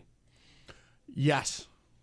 Because Which of the one of these two, Lyon those two? or Luukkonen, is a perfect number 2. And if I'm going to try and build a Stanley Cup contender, I have to get somebody above them. Correct. Because the rumor out of Minnesota, I don't know how you feel about Wallstedt. Like, top goaltending prospect Jesper Wallstedt, they are open to trading him. I mean, that's he exciting. Is really good. Yeah. He's really talented. They want a top 6 center. You've got some extras. You have extras. That's the kind of thing where if Norris were healthy, you might have someone that you'd say, like, shoot Kulik over there and what's up? I mean, he's got to be. They view him as a top. He has 17 goals in his NHL career. Right. I know. I mean, one of the other guys that they they think highly of Kulik, and I think still do are waiting for him to come back. But that's where, for me, like on the Sabres moving forward, Yarmo opens doors of. Listen to me with this. Opens doors of belief. Like, I think I can think maybe he'll make a proactive trade. I know Kevin Adams made some trades down, over the course of his last few years, and they worked out really well, but they all felt late. They all felt like they had to happen. And for Yarmo, if he were to just we wake up one day and bang, there's an aggressive move to try and become a real Stanley Cup contender. I don't know that Wallstedt will turn into a top-flight goalie, but the idea that they would say, all right, the Levi plan, we don't think he's going to be that guy for us. Who will? Right. And you start the process of growing and building a guy like that. I'm curious about it. I've been thinking about that position as an upgrade spot since they got good. They are getting great results there, but I still don't know that I want to trust Luukkonen as some sort of 5-year plan. Mm-hmm. And Lyon certainly isn't that because of his age. And Ellis, I'm up in the air, but leaning towards I don't know about that being a plan for now.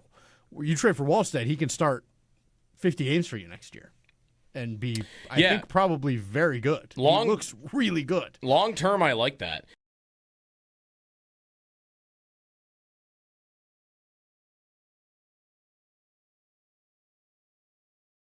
I mean, what Bean said at the press conference last week when asked about having a play caller for that position, I mean, he did say it matters, but that you need to be a CEO type, and it's more than just the play calling element of it.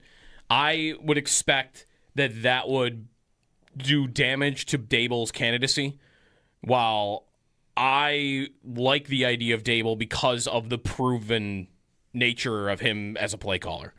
And that is the only thing holding me back at all from Udinsky, Davis Webb, even Shieldhouse a little bit because he had only done it in college. And that can work, but the appeal to me of replacing Sean McDermott is to get the continuity of a great play caller for the rest of Josh Allen's career. And if I hire Grant Udinsky, it doesn't always have to go well. I mean, I'm about to compare him to a Super Bowl winning coach, but every time Nick Sirianni did not call plays in Indianapolis when he was their offensive coordinator. Then he got to Philadelphia. And when he's had a good coordinator, it's gone really well, right? Shane Steichen is their offensive coordinator, and what happens? They go to the Super Bowl. Kellen Moore, for a year, is their offensive coordinator, and what happens? They win the Super Bowl. How about the 2 years where Nick Sirianni had to step in and call plays? It went really bad. He's not good at it. You might say he's a good head coach, or you might not. He's kind of polarizing, right? But there's one thing that's kind of proven true here. The guy had not called plays before. He got to Philadelphia as the head coach, and every time he's done it, it's been really bad. So that doesn't, just because the guy is young and bright and has the chops to be a good play caller, doesn't always happen. And to me, if I'm sitting there with a head, I just feel like you could get stuck back in the same cycle of, well, I've got a good head coach. The coaching search and continues the Bills are winning for games. the Bills. Yesterday, they interviewed Denver passing game coordinator Davis Webb and Rams passing game coordinator Nate Shieldhouse following both of their championship game losses. They add to the list of Joe Brady, Brian Dable, Lou Anarumo, Grant Udinsky, Anthony Weaver, and Anthony Lynn, who are still in the running. The Bills did interview Phillip Rivers, but he has since withdrawn from consideration, and they were set to interview former Dolphins head coach Mike McDaniel, which ended up falling through. The Sabres are in action tonight on the road, taking on the Maple Leafs. Lindy Ruff with an update on Josh Norris yesterday. He wasn't very optimistic that they'll get him back before the Olympic break. Puck drop is set for 7 o'clock in Toronto. All of your action will be right here on WGR Sports Radio 550. Around the NFL, the Raiders completed a second interview with Bills offensive coordinator Joe Brady and Davis Webb for their head coaching vacancy.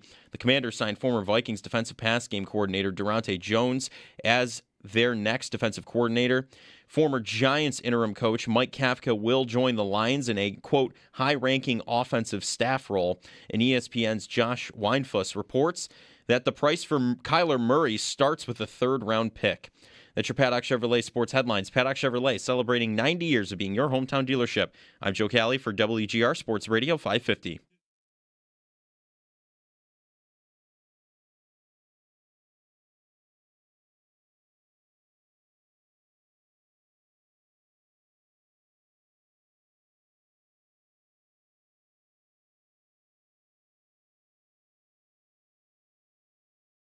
He is a phenomenal mind. You know, it was interesting when Robert Saleh had all that talk about Liam Cohen earlier in the year. So the thought here was maybe he wasn't talking about Cohen. He was talking about Udinsky being this savant and figuring out what the other defense is doing. Udinsky is very, very good at turning around quarterbacks. I also think that he was Liam Cohen's right-hand man, and I think that there is a world of potential for Udinsky moving forward. I just don't know if at 30 years of age, if that's the direction Buffalo would want to go with him. That's Ryan Green, goes by Hacker. Sal had him on yesterday, covers the Jaguars, 1010XL in Jacksonville. And then yesterday he posted on Twitter another note. This was after his conversation with Sal, where he said, I've talked to a lot of people today. Here's the one thing I've gathered. I'm not saying he's going to get the job, but I do think now that Grant Udinsky is very much in play in Buffalo, and I didn't think that before the last 12 hours or so. That was at 4 o'clock yesterday. Do you want the potentially juicy who someone follows on Instagram? It needs to be a shorter phrase for all that. What do we call this? Social media. Too long already. Yeah. Like a receiver unfollows the team. That goes in the department of dumb things you don't have to care about but maybe mean something. That's also too long. Anyway, I gotta think. That was longer than what I was about to I go know. for. This is a bad idea. We'll work on short. We'll work on a marketing slogan for it. Yeah. Oh, when you get on that. It appears that Grant Udinsky's dad has followed the Bills. There we go. Yes. Now, did we check if Grant Udinsky's dad has followed any other teams? He doesn't. Although, actually, he wouldn't because right now it's just Bills or Jags for him, right? Yes. So it'd make no sense to follow the Browns. If your brother was interviewing with the Bills for the head coaching job, would you feel the need to I'm gonna go follow the Bills real quick? Would you do that? Or would you just what, you're looking for the What kind of person am I? Do I like? You're not looking for the press release. It is a way to get people talking about you. I was gonna say it's kind of harmless. Okay. You know what I'm gonna do? I'm gonna follow the Bills. Some and everyone's gonna be publicity? talking about Udinsky's brother. Yeah, wherever I think is the place that would maybe make my brother the most money, I'll just follow them and unfollow. Like if I follow the old team, unfollow. Wow. Only them. Just create some drama. Don't you want to stay out of it? Doesn't this always happen when a player's brother starts tweeting about the team? That's bad. Now you're saying this is safe just to follow. Mm-hmm. All right. Yeah, dads have been historically bad in that area as well. So to that point, though, that clip there from Ryan Green, there is a little bit of thought to that. Remember the keep my name out of your mouth Liam Cohen statement to Robert Saleh, which, by the way, they're now in the same division because Saleh is with the Titans. That was Saleh later backtracked, and he said he didn't mean to say he was cheating or spying or doing anything wrong. He was trying to compliment them on being so good at knowing what they were going to do that it felt like they were cheating. Right. And there's a little bit of a buzz. Is that what Udinsky did? And Eric Turner from Cover One has been tweeting this morning and retweeting a little bit about Udinsky that his advanced scouting is thought to be like next level stuff. That's what he does. Yep. He gets his quarterbacks ready with the scout of what they're going to do to you in a way that is just unmatched. We'll talk about Udinsky with Matthew Coller, PurpleInsider.com, in about an hour. He covers the Vikings, and Udinsky was there last season with Sam Darnold, by the way, and Kevin O'Connell. Yeah, I don't know how deep we want to go into this, but I did see that he had a 4.0 GPA, master's degree, whatever. The dude is smart, for sure. Also, do you know what position he played football? Yes. Defensive end? Defensive end. Yeah. Little weird. Offensive everybody bright wins. Guy Come on, this is perfect. Comes from defensive end offensive background. mastermind that played defensive end. Yeah. Brandon Bean and I hugging to celebrate. This is perfect. Not that defensive end is maybe the best position for this, but when the first thing I listened to him when I was trying to figure out who this guy is, and I found a minute clip of him describing what makes Jacoby Myers so great. The thing he was going into was he's great because he's thinking about the defense. What is the defense trying to do? What are they playing here? Why would they want to play this? He's almost reverse engineering his routes. Yeah. And if this guy played defense, maybe that's what makes a lot of these guys great. Well- is not just thinking about what works for you, but crawl into the mind of the defensive coordinator and the defensive players and figure out why are they doing this and what are they doing, and that's how you execute a good offense. That might be a fairly common practice. It might. It's about how good you are, but you know who did that, and you know who tells his story as I was good because I learned what defenses do is Tom Brady. Yeah, right. Brady said he sat with Belichick. There was a season where Belichick became the quarterback's coach. Either something happened to the quarterback coach. Maybe he might have passed away. He passed away with cancer. Yeah. There's a story where the quarterback's coach either had to leave or passed away. And Belichick became the quarterback's coach for 1 year, and Brady said it completely revolutionized the way he watched film. Right. And what defenses Because want to everything do. was from a defensive perspective. Yes. Here's what they're going to do. Here's what I'll do. Yeah. Chris Trapasso tweeted out a list, by the way, of guys who had never called plays before. I had mentioned Sirianni. Like, I don't think Sirianni's a great example because he, I think, gets in trouble whenever he doesn't have someone else running his offense while he's in Philly. But Chris pointed out a couple other really good examples of guys that I didn't really realize, like Kevin O'Connell. He Never called plays? I guess maybe why he didn't come up when I was looking earlier in the week is he did do it, but it's for half a season in Washington. Like 8 games, whatever, on a bad team. You know, that's kind of like him going into the Minnesota job without really having experience doing it. And, I mean, that to me is the top name. Like, you get a guy that is provably great as an offensive coach as long as he has something reasonable at quarterback. I'd be open. I was always open, but I'm open to Udinsky being, like, a really good offensive mind the moment he would step into the job if he did it. It is just interesting, though, because you don't want to really do on-the-job training here, but if you would not want to hire a guy because he didn't call plays for 9 weeks for the Titans. Right. Sorry, you haven't called plays before. Okay, just hire me, and I'll call some plays. Right. And then hire me again in a ceremony where you hire a person that has called plays before. So I understand there's value, and you'd be nervous about that.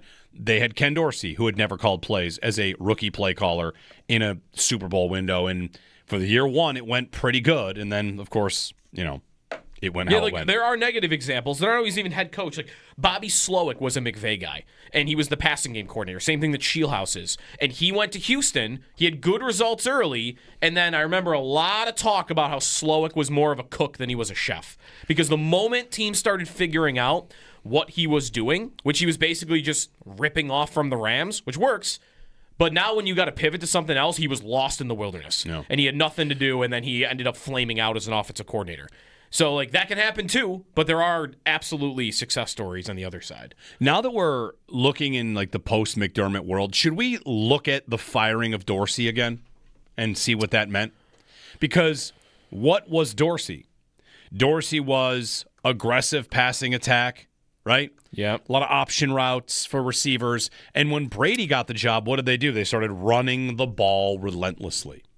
Was that because McDermott was tired of the turnovers and just wanted them to run the ball more? Yeah. The game that gets Dorsey fired, James Cook fumbles on the first play. Yeah. Gabe Davis has the ball go off of his hands. That's an interception. And they lose because they have too many men on the field against the Broncos. I always hate, though, that that's remembered as the last game he got fired because for a month before that, it was building towards this guy's got to go. It was building towards something's wrong with the offense. If he had been fired the week before when they did nothing in Cincinnati on offense, it would have made every sense in the world. But because they waited until after a defensive penalty, again, or a special teams penalty, then it was they blamed him in a game that wasn't really his fault. But the previous few games, like they won a game against New York where they scored 14 points. Like even some of the games they were winning, they weren't really scoring. I don't know. It would be interesting to go back and look at like what that all was because I never had a handle on what he wanted to be or what he wanted the offense to be. I feel like he was always just trying to do 3 things at the same time. Did he want 12 personnel that they talked about? That was like when they would talk about wanting Yak, but they didn't actually ever have Yak. Mm-hmm. Like I never knew what Dorsey wanted the offense to be. And he was here for a year and a half. And what was it? And when one of those did he want to be Dable, or did he want the offense to get to ultimately where Joe Brady took them? In the first year, it was pretty good. And in the second year, it did fall apart with like a bad couple of weeks or a bad month. How different is it than what Joe Brady's season just looked like? I mean, Brady could turn to the run game, and the run game could just win them games. But if you went just by the passing game, how that looked week in and week out, Brady definitely had a month that looked about as bad as a Dorsey month. Yeah. Yeah, probably. That's probably right. I mean, he had, if I'm looking right now, in the 6 games he had leading up to his firing, the team averaged 20.4 points per game. This team scored 20 or less 5 times. Yeah. And was it just more spread out? Maybe. Has Brady had a 6-game stretch, though, in a row where he's averaged only 20 points? Like, I doubt it. Yeah. Well, I mean, he didn't do anything after. Where is he now? He went to Cleveland and then got fired, right? And then he's not calling plays or an offensive coordinator anywhere right now. Right. So yeah, I don't know. I look back and there also was, the throwing things in a booth that wasn't a great look. Joe Brady's up there yelling. I mean, he's mad because they missed a play. I'm not mad about that. Not like Dorsey. I'm not over here like rewrite Dorsey as he should not have been fired. No, I know. But was he fired because the offense didn't look right? Was he fired because of turnovers? Or was he fired because he passed it too much? Like, all I'm saying is now that we're Allen was turning the ball over. We're zooming out on McDermott making that decision. What did he get the new guy to do? Run the ball. And if you want to, if you want to get all the way to, would Joe Brady be different not under Sean McDermott? That to me could be one way I could find my way to hoping it would be a little different. Like, listen, when I got the job and replaced Ken Dorsey, the coach wanted me to run the ball and not turn it over, so we did that for 2.5 years. Yep, and we did it pretty well. And now, if I'm the head coach, I will of course want to run the ball well and not turn it over, but I will call a different offense. I'm not here to say that is definitely the case, but if I'm working my way to hoping they can, be a little more dynamic in the passing game, then that's how I get there. 803-0550. Get your calls on the other side. And Seth Appert on the Sabres, as we'll talk to the Sabres assistant coach coming up at the top of the hour. Sabres and Leafs tonight. A Grant Udinsky breakdown coming up at 8:30 with Matthew Coller. Mike Zisberger on Sabres Leafs at 9:30. Plenty of time for your calls. If you're on hold, stick with us. We'll get right to you. Jeremy and Joe on WGR.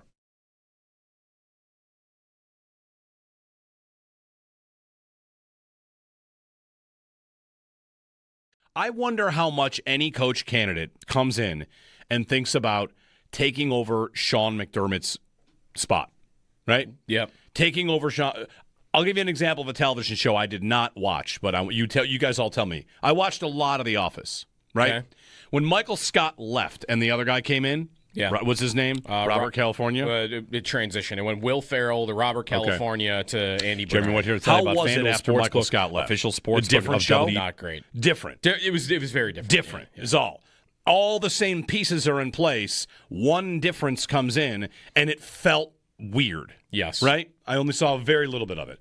Again, that's a fictional show. But I wonder, like Joe Brady maybe doesn't feel this way. He's been in this culture and in this room. I wonder if you are, Brian Daboll has been in it a little bit as well. Grant Udinsky, Lou Anarumo, somebody like that. You'd say, I'm just kind of walking in as the new guy. And this room has been tight and together basically for 9 years. You've got so many guys that return and come back.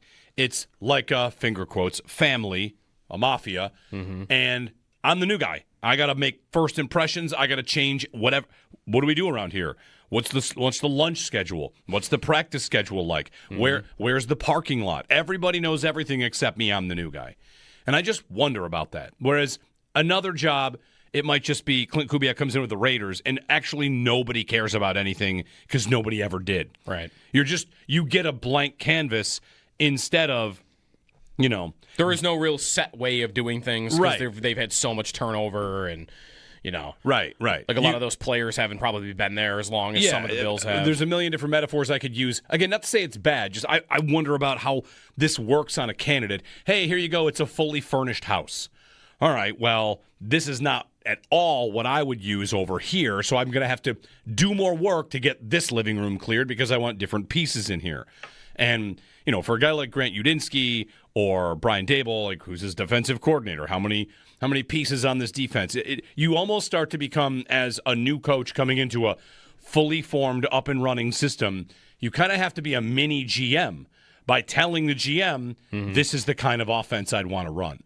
this is the kind of defense my guys going to want to have. Oh, your interior line is about to all leave?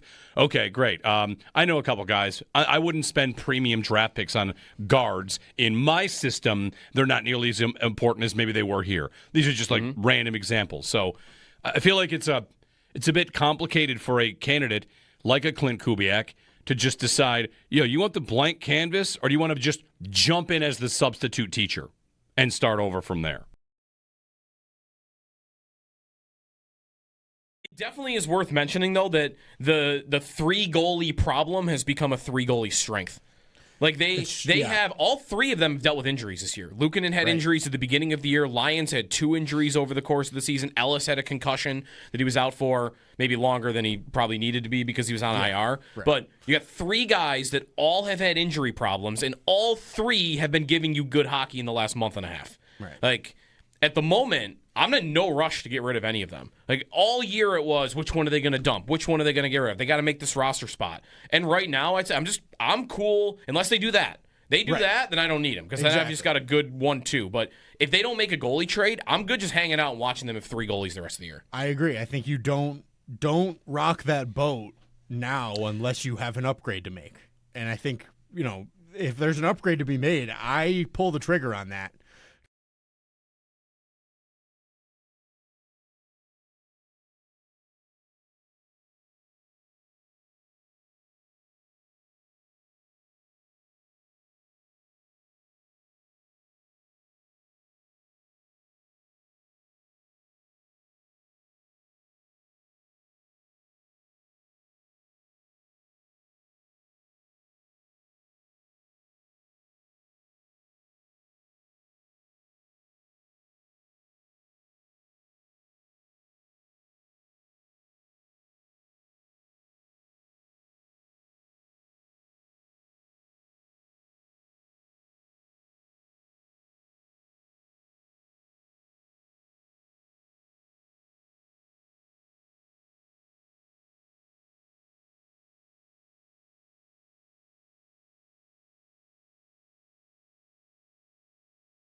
I'm working on some instant trivia for you boys later. See, the Jets are looking to bring in as their offensive coordinator? Frank Reich. Yeah. Taking over as their play caller, potentially. That will lead to a decrease in the number of calls to hire Frank Reich to be the Bills' offensive coordinator. We've had 0. Oh, I heard one earlier on the station. Did? Oh, okay. I also thought we had a Don Beebe call, but I didn't hear us calling about Frank Reich. A couple years ago, Reich was a candidate I thought could replace McDermott. Like, this is like 5 years ago, just because. Like around 13 seconds time? Yeah. I mean, he was thought of as a pretty good coach at that point, good offensive coordinator. How'd it go in Carolina, right? He was the head coach there. He went 1-10. Yeah, not great. And that was fired. Not great. He also, he's 64 now. Like, how many more years does he want to do it and keep going? Yeah. The Eagles, meanwhile, cannot find an offensive coordinator. Nobody wants a job. Yeah. They're going to land on Doug Peterson, bringing him back. 2 Super Bowl winning Eagle coaches on the same staff. They just can't get anybody to take the job. Nobody wants a job. Yeah. Mo in New Jersey before the break. Mo, good morning. Hey, good morning, guys. Thanks for taking my call. Right now, life as a Bills fan is pretty rough. And who would have thought this 2 months ago? Like, thank God for the Sabres to give you guys some positive distraction amidst this turmoil we're having. But, with regards to the coaching stage, I'm one of the ones that was really upset when McDermott was fired. But when you step back and you think about the totality of the situation, it makes a lot of sense, right? I still am not a fan of Beam. I want to bring somebody in in terms of the head coach that has nothing to do with the franchise, reevaluate the talent, give us an honest opinion of what we have, because as fans of the team, we're biased. We love our guys, and that's how I think our coaches are going to be. They're going to love our guys, and that's what I want to hear. But at the same time, if we have deficiencies at specific positions, we need somebody to point that out and just be, hey, brutally honest, we really sucked at wide receiver or defensive end, which obviously we know. But, and any other position for that matter. And, I'm open to any of these young guys at this point because I want that energy. I want somebody that's going to be dedicated to the game. You just said Frank Reich, he's 64. Not that he's a candidate, but, how much time does he really have to dedicate to being the head coach of a team? These young guys are hungry. There might be growing pains, but, hopefully they can nail this head coaching search and, bring us what we are all chasing, a Super Bowl title. Thanks, Mo. A coach that's going to love the guys, that's not something that sets you apart. That's what I'm trying to find. Everybody's going to try to – this is kind of a culture point. The Bills had a good culture. I don't dispute that at all, and I'd like them to continue to have a process or culture, put whatever words you want on it. In hiring this coach, what I would be looking for is which candidate will set us apart. Pair him with Josh Allen, and it becomes nightmare fuel for everybody we play. And are we going to need – to have buy-in from players? Yes. Are we going to need to have all these? Yes. But a lot of these conversations about what you can get, what you have, is does it set you apart? Are you different because of it? That's what I'd be looking for. And I don't know who the right answer for that is. I mean, Brian Daboll to me was a good idea halfway through the season when he got fired. Okay, come on, help fix this offense. But now that you're starting from complete scratch, I've got other ideas. I've got an open search. There are other names that I'd consider just as much. It's a shame Matt LaFleur didn't end up becoming available. Matt LaFleur. He would have been my guy. Who, before he went to Green Bay, called plays for half a season in Tennessee. Yep. But now, that dude's good at it. I'm getting He's more really and more. good at it. I'm getting more and more to the I don't care if a guy called plays. I just don't care. After a year, just another way to eliminate risk for me. That's sure. it. But there's going to be risk no matter what. Guys that have called plays in this hiring cycle bring risk, right? But it's different risk. Right. Yeah. Will this new offense be who's called plays you like? Brian Daboll. Joe Brady? Well, Joe Brady's called plays. Brady's called plays, but I don't like the plays he's called. Joe Brady called plays in Carolina and got the job as a guy that has called plays and has had plenty of success with the Bills. Yep. 803-0550. Seth Appert on the other side. Sabres and Leafs tonight. We'll get some chatter on the Sabres, and then I've got instant trivia for you before we get off to Minnesota to talk about Grant Udinsky, who he's in Jacksonville now. He's in Minnesota last year, and he comes with very, very high reviews. Matthew Coller joins us on that here on WGR at 8:30.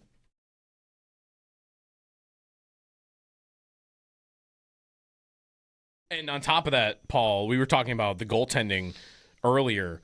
I mean, statistically, since the win streak started in early December, all three of them have played well, but especially Lyon and Luukkonen. I mean, Lyon hasn't lost in 2 months, and Luukkonen, it feels like, is giving them a good start every time he's in the net.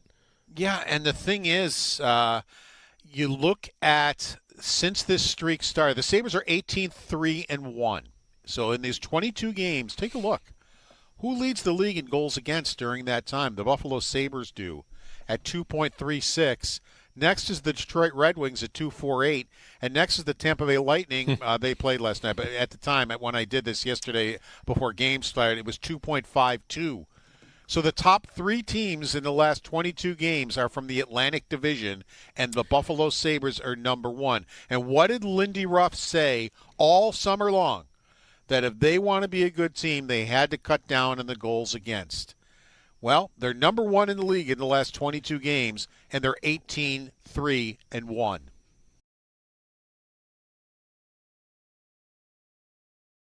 kind of want to ask this. Are you consistently surprised that they keep consistently winning like I am? Not to say that it's not earned. It's just they followed up a 10-game win streak with a loss and then another really strong 10-11 games now. And it's kind of like adjusting to this new normal where they are, I want to say, complete. They look like a complete team most nights. That's the thing. Since it's happening on most nights, I'm starting to get used to it.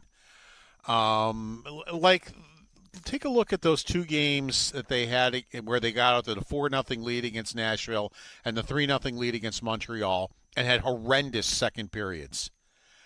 But the thing that really struck me in both games was they had a horrendous second period in Nashville, but they still left the second period with a 4-2 lead. They didn't lose their lead. And then they played they figured it out in the intermission, played a good, they just calmed down is what they had to do. And they did, and they had a good third period and won. And then the next game in Montreal, they're up 3-0. Had a horrendous second period, but left the second period with a 3-2 lead. So in neither game did they lose their lead totally.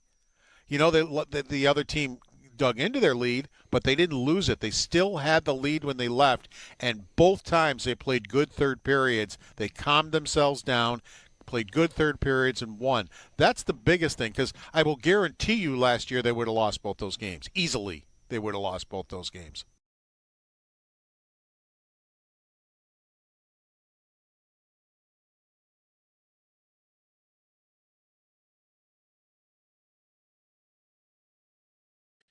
Would Yarmo look at this and say, perfect, one of these guys is a perfect number two?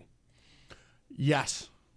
Because Which of the one of these two, Lyon or Luukkonen. Luukkonen, is a perfect number two. And if I'm going to try and build a Stanley Cup contender, I have to get somebody above them. Correct. Because the rumor out of Minnesota, I don't know how you feel about Wallstedt. Like, top goaltending prospect, Jesper Wallstedt, they are open to trading him. Yeah. I mean, that's he's exciting. Really good. Yeah. He's really talented. They want a top 6 center.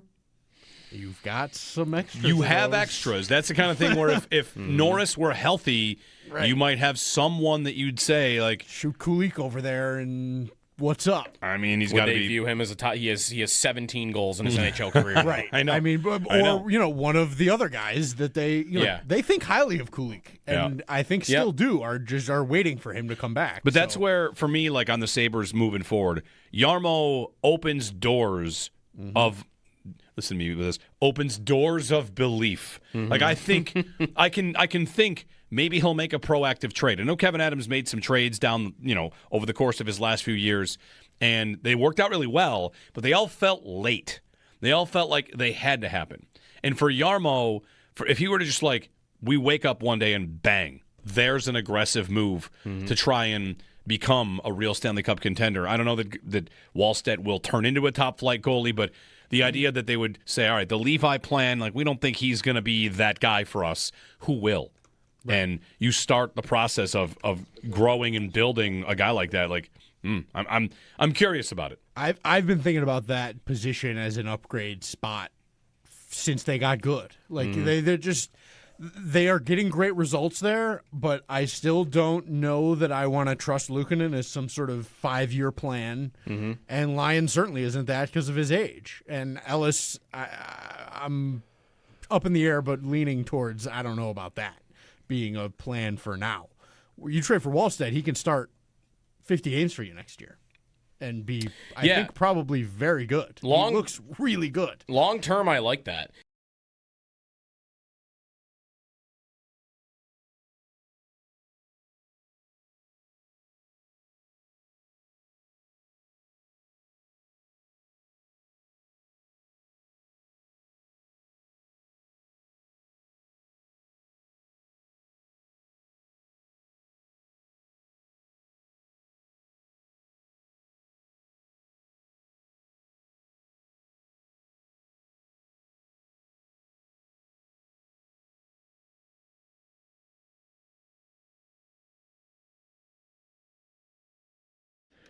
The coaching search continues for the Bills. Yesterday, they interviewed Denver passing game coordinator Davis Webb and Rams passing game coordinator Nate Scheelhaase following both of their championship game losses. They add to the list of Joe Brady, Brian Daboll, Lou Anarumo, Grant Udinsky, Anthony Weaver, and Anthony Lynn, who are still in the running. The Bills did interview Phillip Rivers, but he has since withdrawn from consideration, and they were also set to interview former Dolphins head coach Mike McDaniel. That ended up falling through. The Sabres in action tonight on the road against the Maple Leafs. Lindy Ruff with an update on Josh Norris. He wasn't very optimistic they'll get him back before the Olympic break. Puck drop is set for 7 o'clock tonight in Toronto. All of your action will be right here on WGR Sports Radio 550. Seth Appert joins the show up next. Around the NFL, the Raiders completed a second interview with both Bills offensive coordinator Joe Brady and Davis Webb for their head coaching vacancy. The Commanders signed former Vikings defensive pass game coordinator Durante Jones as their next defensive coordinator. And former Giants interim coach Mike Kafka will join the Lions as a high-ranking offensive official. That's your Paddock Chevrolet Sports Update. Paddock Chevrolet, celebrating 90 years of being your hometown dealership. I'm Joe Cali for WGR Sports Radio 550.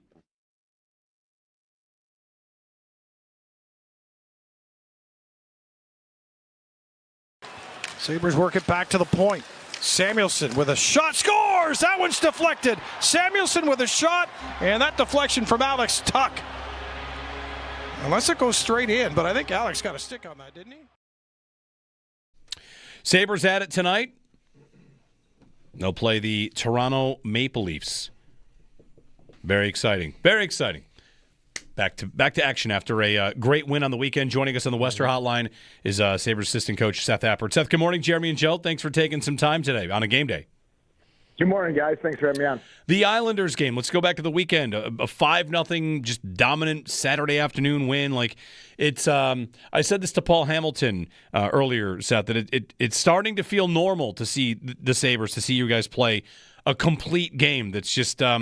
It's been a lot. 18 out of 22, whatever, that have just been really, really solid games for the most part.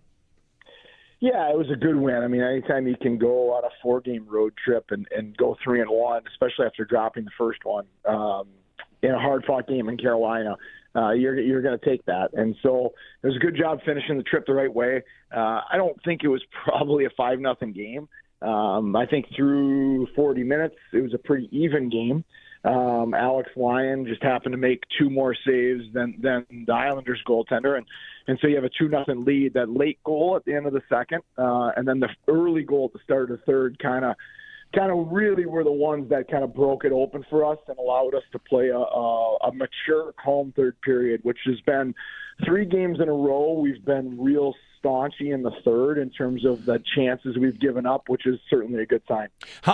Playing a third period like that, Seth, how much of playing thirds like that is having done it consistently? It's almost like you kind of slowly have to build the resume to know how to do it, and then you just kind of employ it?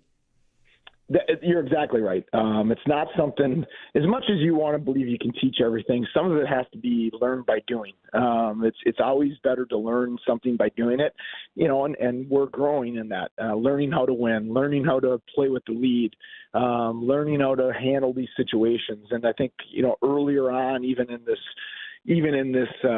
22-game stretch, we were a little squirrely in the third period with leads, and we'd maybe chase offense a little bit and give up too much because you're chasing offense. And certainly we're a work in progress. We need to get a lot better. But the last 3 games, we were a little sloppy in the second in a couple of them. But it was nice to see us lock it down in the third and play. When you have the lead in the third period, you need to make the other team take chances. We don't need to take chances. We just need to play great defense, manage the puck, and we'll get offense in transition when they have to take chances.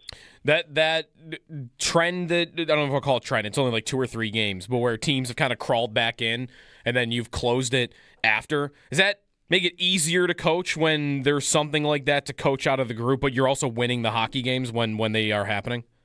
They're nice lessons to learn in wins, that's for sure. It's when you win, the meetings are better. The energy's better coming to the rink, all those things, and so they are nice lessons to learn in wins instead of throwing points away. And I think some of that also has been our goaltending. All 3 of our goaltenders in this stretch of games have been really good for us and given us a chance to build leads and to be in those situations.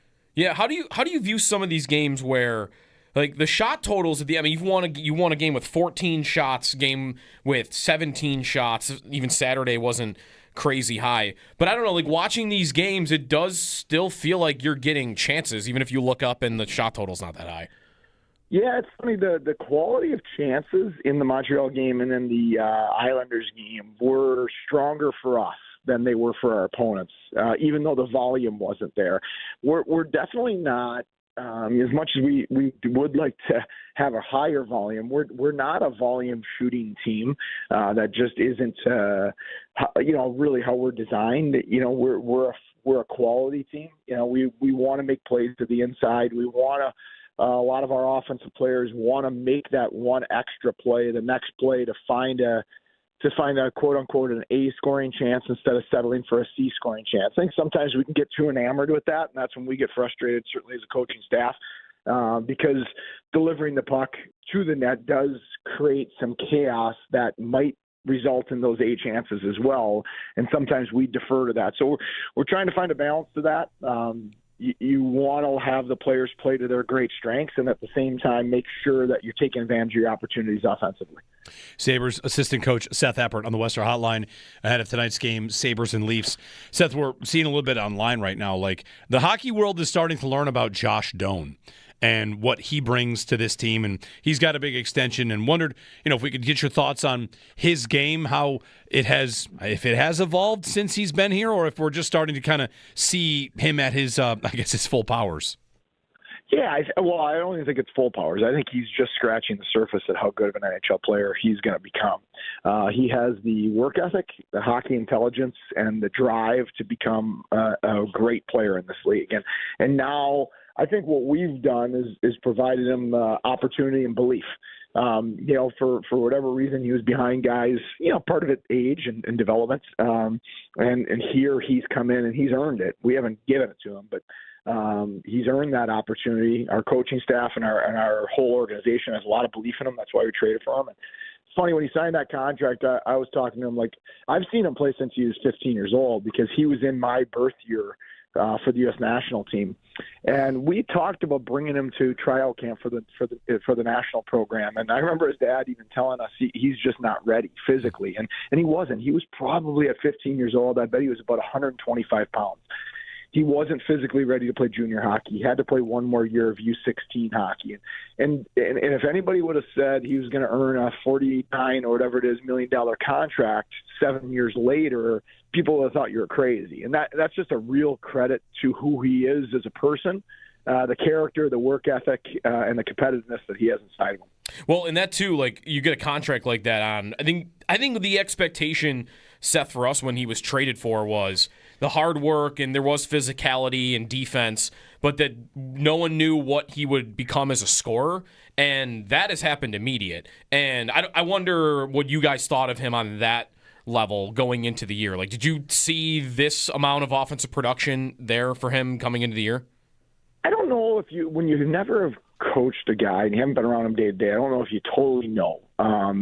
But what we did believe organizationally, this is why we traded for him, and is that he has hockey intelligence, stick skill, and a motor that allows him to play on the inside.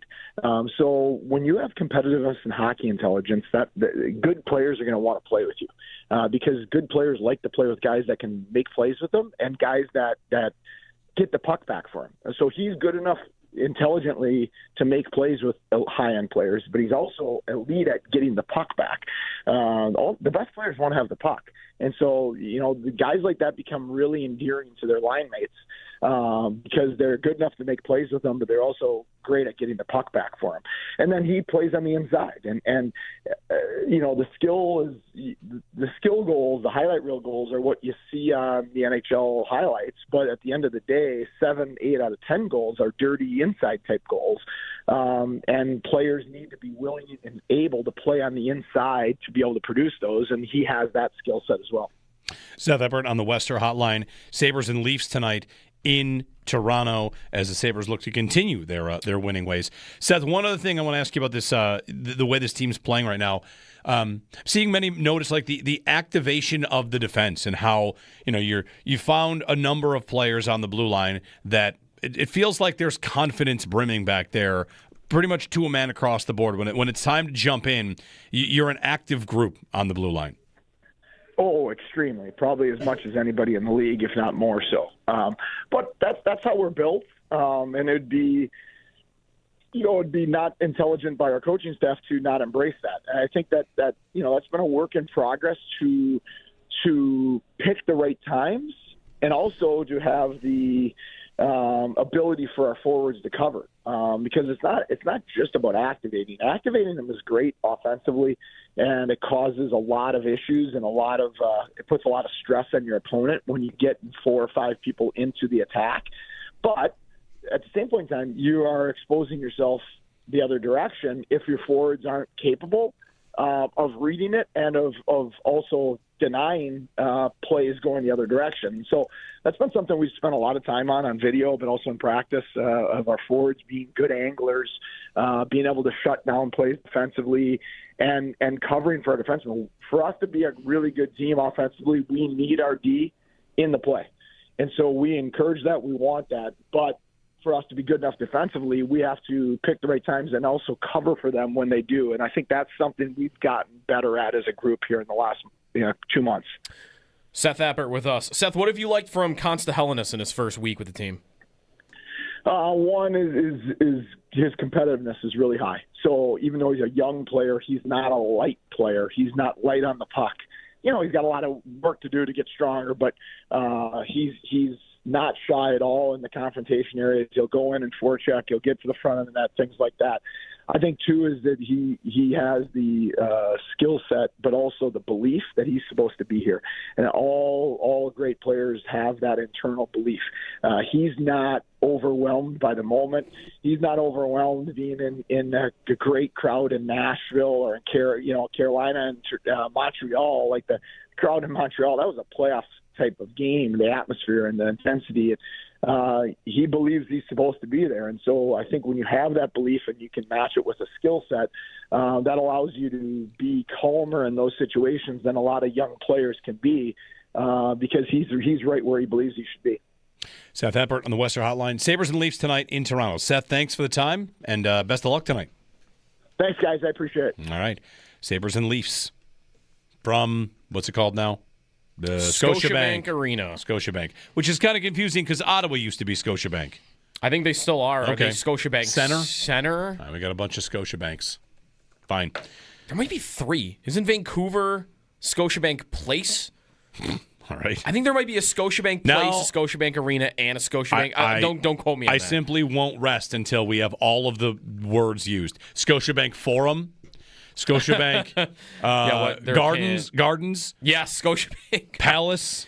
Scotiabank okay, here we Commons. Go. Okay, I was a little off. So it's Scotiabank Arena in Toronto. It's Scotiabank Saddledome in Calgary. It's Rogers Place in Edmonton. Okay. And then Ottawa, right, maybe used to be, but now it's Canadian Tire Center. All right. Name them all after Scotiabank. The ACC. I still call it the ACC. Air Canada Center. Ready for you? I think once you have an arena name for 10 years, you should have permission to keep it forever. Sign lifetime contracts. All these stadium names changing here and there. It's Heinz Field in Pittsburgh. Right. 803-0550, 1-888-550-2550 to join us, Jeremy and Joe. So, waiting on coach search updates, it usually starts to percolate around now, right? Each day, like Dunne is going to check in and we might get a little bit more. I don't know if that'll be the case when we're not still adding candidates because... Yeah, the only guy left that I maybe could see them interviewing is Chris Shula. There's no other name that's been like on the radar that they haven't talked to, right? Like every coach candidate that is like out there for these 4 teams that are left with vacancies, the Bills have talked to pretty much all of them, except Kubiak. It's all about Kubiak right now to me. Like, are they definitely not waiting for him? Because if they're not, then like, all right, let's go. Like next couple of days, let's see if Schefter's right. That they're going to hire somebody like by Wednesday. By Wednesday, yeah, by tomorrow. Schefter said he would not be surprised if all the positions are filled by tomorrow. And I don't think they'll add Chris Shula personally. Like the defensive minds they went to were defensive minds that had experience. Yeah. And Shula doesn't, right? I mean, Anthony Lynn's been a head coach. Anthony Weaver has not been. I guess he doesn't count in the same way. Lou Anarumo has also not been a head coach. But Shula's the young defensive mind, and they might think they've got a young defensive mind in the building, or they might be looking to add. That's the thing about the Browns. Shula is 39. It is funny, though, that he was the Rams passing game coordinator in 2022, and now he's on defense. And then he switched to defense after that. Interesting. So the Browns have Jim Schwartz as their defensive coordinator, and they want to keep him. Yeah. And some of the candidates they're interviewing might want their own guys. So the Browns might not get one of the candidates and just keep Jim Schwartz. That's what? How does that look? He's a good defensive coordinator. There's no doubt about that. His defense was very good. You're now starting over with what kind of offensive staff around Shedeur Sanders, Dylan Gabriel, Deshaun Watson? Like, if you're a Browns fan or just an observer of the Browns, you just got to feel like the absolute most dead-on-arrival offense already going into next year. You're not going to get one of these bright minds unless it's going to be Shieldhouse and he accepts Jim Schwartz as his defensive coordinator. But a lot of the reporting is the candidates are being told Schwartz is going to be your DC. Is that why Udinsky pulled out of Cleveland? And it's either going to be Buffalo or Jacksonville for him? Right. Like, all of a sudden, that makes sense. We were trying to find an answer in how did the Bills interview go really well, and that's why he pulled out of the Browns job? No. They're reporting that you're told who you have to have on defense. That might do it. Yeah. Is there a team that regrets firing their head coach right now of the available ones more, or that fired their coach more than Cleveland? I mean, they had a guy. He was good at it. I know he had been there a long time. He's clearly a good coach. I don't know if you want to put him in the category of the O'Connells and whatnot. I not yet. I wouldn't. I mean, but he's done a good amount when he really hasn't had any quarterback talent since Baker Mayfield was there. He's had to do it with Flacco and with Watson, and this year with Gabriel and Sanders, and I mean, just always different guys. I mean, they probably should have just kept Stefanski. It's tough to know, right? Like, they didn't know how it was going to play out. They probably thought they were going to get a guy that was reasonably good. But, man, now a month later, after they did it, I would regret that if I were Cleveland. I feel bad, by the way. I feel bad for Shedeur Sanders. How does he get named to the Pro Bowl? Fan voting? Fan voting is a part of the formula. But is it for the replacements? I mean, like, did 10 guys say no? Maybe. Yeah. But fan voting is part of it. So yeah, I don't know if that's not how Tyler Huntley made it a couple years ago, was it? Is it not? Tyler Huntley, I thought, made it just because everybody said I'm not going. Right, and they go down, but the rankings come out with the fan vote as part of the rankings, and that's how they go through. So it. You just keep going until someone's going to go to the Pro Bowl, right? And poor Shedeur Sanders, which I realize people maybe don't feel bad for him all the time. He's now being used as the example why the Pro Bowl, which nobody cares about anyway. Why people are mad about it. It's not even a game anymore. Mm-hmm. Right. It's flag football and dodgeball. You're upset that a person you don't care about has been named to an event you don't watch that is not a football game as this must end the Pro Bowl. Do they still jump off or jump over cars to catch a football in one of these? Like Stephon Diggs with the Bills jumped through a table and caught a football. That was at the Pro Bowl games. And we're talking about the sanctity of the Pro Bowl because of Shedeur Sanders. Ease up on the kid. I will say, though, this is why they should stop including Pro Bowl nominations as the escalators and contracts. That's right. It does fifth-year options. That's fair. He can't get a fifth-year option, though, because he's not a first-round pick, so it doesn't matter anyway. But, right. But they should. I think everyone should approach it that way.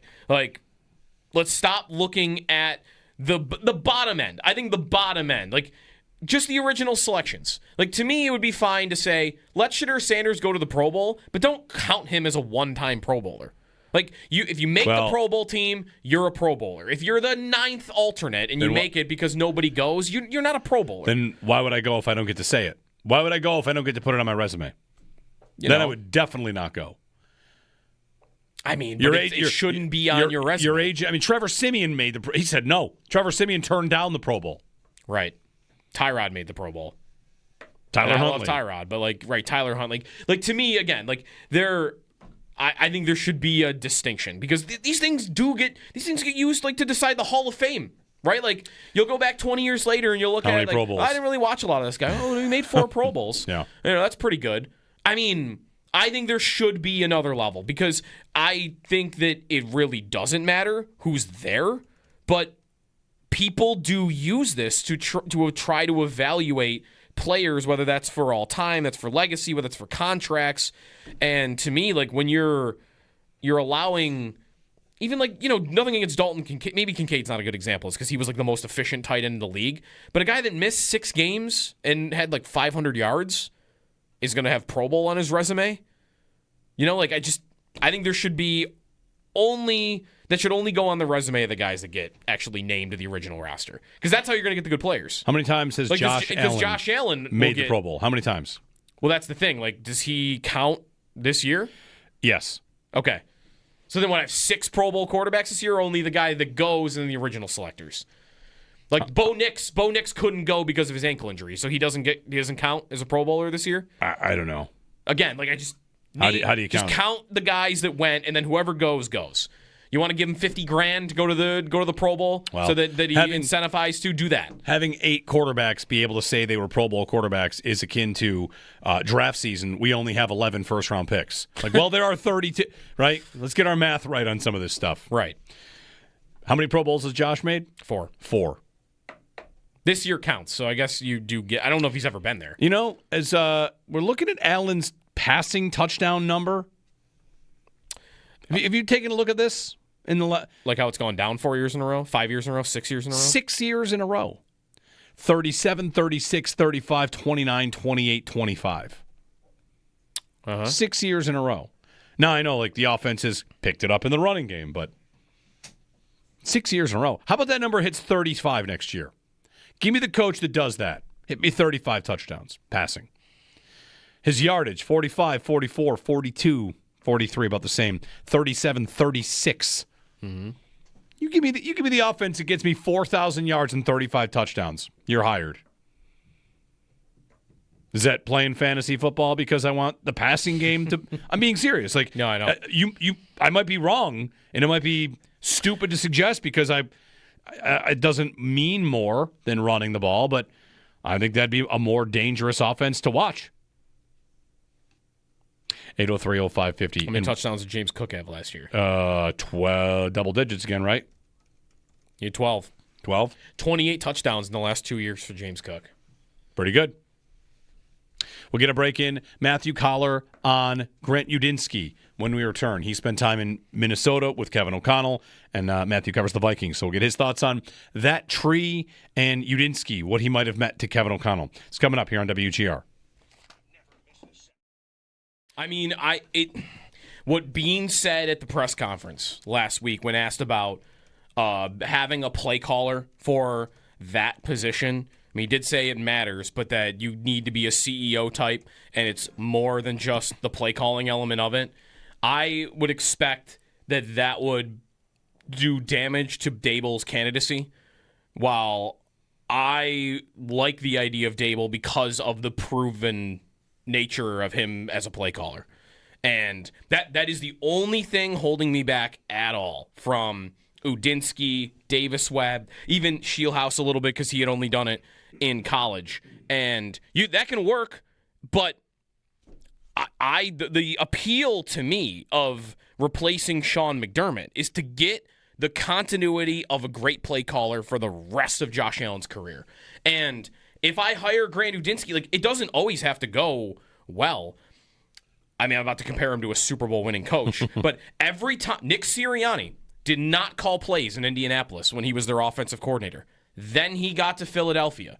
And when he's had a good coordinator, it's gone really well, right? Shane Steichen is their offensive coordinator, and what happens? They go to the Super Bowl. Kellen Moore, for a year, is their offensive coordinator, and what happens? They win the Super Bowl. How about the 2 years where Nick Sirianni had to step in and call plays? It went really bad. He's not good at it. You might say he's a good head coach, or you might not. He's kind of polarizing, right? But there's one thing that's kind of proven true here. The guy had not called plays before. He got to Philadelphia as the head coach, and every time he's done it, it's been really bad. So that doesn't, just because the guy is young and bright and has the chops to be a good play caller, doesn't always happen. And to me, if I'm sitting there with a head, I just feel like you could get stuck back in the same cycle of, well, I've got a good head coach, and the Bills are winning games because they got Josh Allen. They're going to win games. And I might be sitting here 2-3 years from now going, well, my head coach isn't calling the offensive plays, and I'm about to lose my coordinator again. And now I'm back to this. Well, is the head coach going to do it? And is he good at it at all? Or am I going to have to hire a new offensive coordinator? Just avoiding that cycle, to me, is an opportunity here. And you're risking falling back into the same rotating door of new offense coordinator here, new offense there, if you hire a guy that won't be good at it.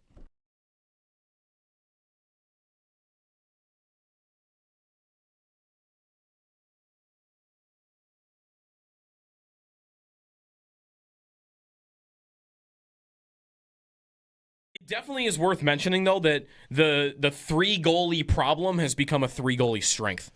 Like they have all three of them dealt with injuries this year. Luukkonen had injuries at the beginning of the year. Lions had 2 injuries over the course of the season. Ellis had a concussion that he was out for maybe longer than he probably needed to be because he was on IR. Right. But you got 3 guys that all have had injury problems, and all 3 have been giving you good hockey in the last month and a half. Right. Like at the moment, I'm in no rush to get rid of any of them. Like all year it was, which one are they going to dump? Which one are they going to get rid of? They got to make this roster spot. And right now, I'm cool unless they do that. They do that, then I don't need them because then I've just got a good 1-2. But if they don't make a goalie trade, I'm good just hanging out and watching them have 3 goalies the rest of the year. I agree. I think you don't rock that boat now unless you have an upgrade to make. And I think, if there's an upgrade to be made, I pull the trigger on that.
The coaching search continues for the Bills. Yesterday, they interviewed Denver passing game coordinator Davis Webb and Rams passing game coordinator Nate Scheelhaase following both of their championship game losses.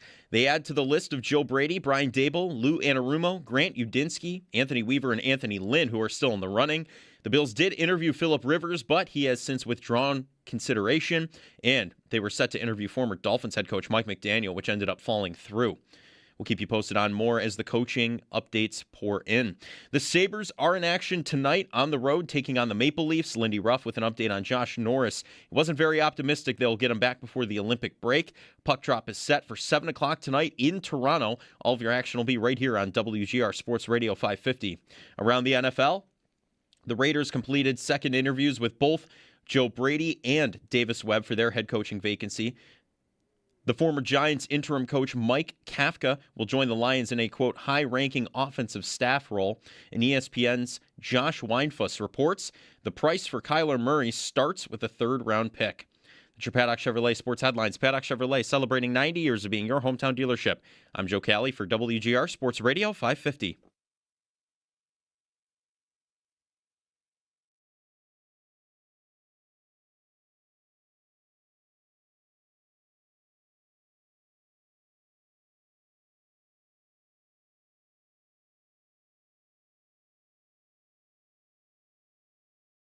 I was spending all day of every day with Kevin, so I'm getting a behind-the-scenes 360-degree look at what does a head coach's day look like, who does a head coach interact with, what are his different responsibilities, what do those interactions look like, what are the demands that not only the football side of the building has on it, but the business side, athletic training staff, strength and conditioning staff, nutrition staff, all those pieces of the puzzle, how they come together and how a head coach manages all of that. And that gave me great education and insight into how the whole organization and how the team really operates. That is Grant Udinsky speaking with Ari Myrov before the season about his experience with Kevin O'Connell, joining us on the Wester Hotline. Good morning, it's Jeremy and Joe. Matthew Coller, former morning show producer, host. I almost said producer extraordinaire, but I don't want to give you too much of a compliment, Matthew. Now host of Purple Insider and the website Purple Insider. He's everything Vikings. He's the authority on the Vikings, and he joins us on the Wester Hotline. Matthew, good morning. I think anybody who got Howard to break at relatively the right time deserves a lot more credit than you're trying to give me here. Yeah, but what's going on, man? He still comes in here once a week and sends us to break 8 minutes late. That's right. It happens all the time. Not much. The Bills are in a coaching search, as you well know. And you were the first person I texted when Grant Udinsky's name came up as a candidate. And it was I didn't know him all that well. It's like, oh, he's the Jags guy. It was a trip to Wikipedia that brought me to, Minnesota, Kevin O'Connell, and then to you. And your words rung very loudly. The future McVay, that some people think he is future McVay. So what did you learn about Grant Udinsky? And take us through like the processes kind of that he did there when he's in Minnesota with Sam Darnold as well. Yeah, it's kind of an interesting story because Kevin O'Connell was not familiar with Grant Udinsky at all, and it was actually former Buffalo Bills defensive coordinator Mike Pettin who said to Kevin O'Connell, who's kind of his mentor, Kevin O'Connell's mentor when he first got the job. Pettin said, I think you want to interview this kid for this assistant job that you have. And O'Connell's like, well, I kind of got somebody else for it, but okay, let me get on a phone call with him and see. And then hired him after talking with him, which kind of just gives you an idea of the impression that Grant Udinsky leaves on people when they sit down with him. Remember when Tom Brenneman said that if you spent 5 minutes with Tim Tebow, it would change your life? It kind of feels like that. Yeah. Kind of feels like that when anybody talks about Grant Udinsky. So then, he came in and they made him, the assistant to the assistant regional manager and something like that. And Kevin O'Connell compared that to like giving a kid a car wash job who could actually build the car. And, it was not very long before he was basically, in the liaison to, J.J. McCarthy, who was behind the scenes learning to play NFL quarterback while he was injured. And Grant Udinsky was the guy that he was calling at 11 o'clock at night with questions and things like that. And he was kind of the do-it-all, everything, like right-hand man for Kevin O'Connell, and they were attached at the hip. And O'Connell would, constantly mention Grant Udinsky to the point where it almost kind of became a little bit of a joke for us. Like, man, like every single time he talks about anything with Sam Darnold and the offense and quarterback development, he's bringing up, Grant over and over again.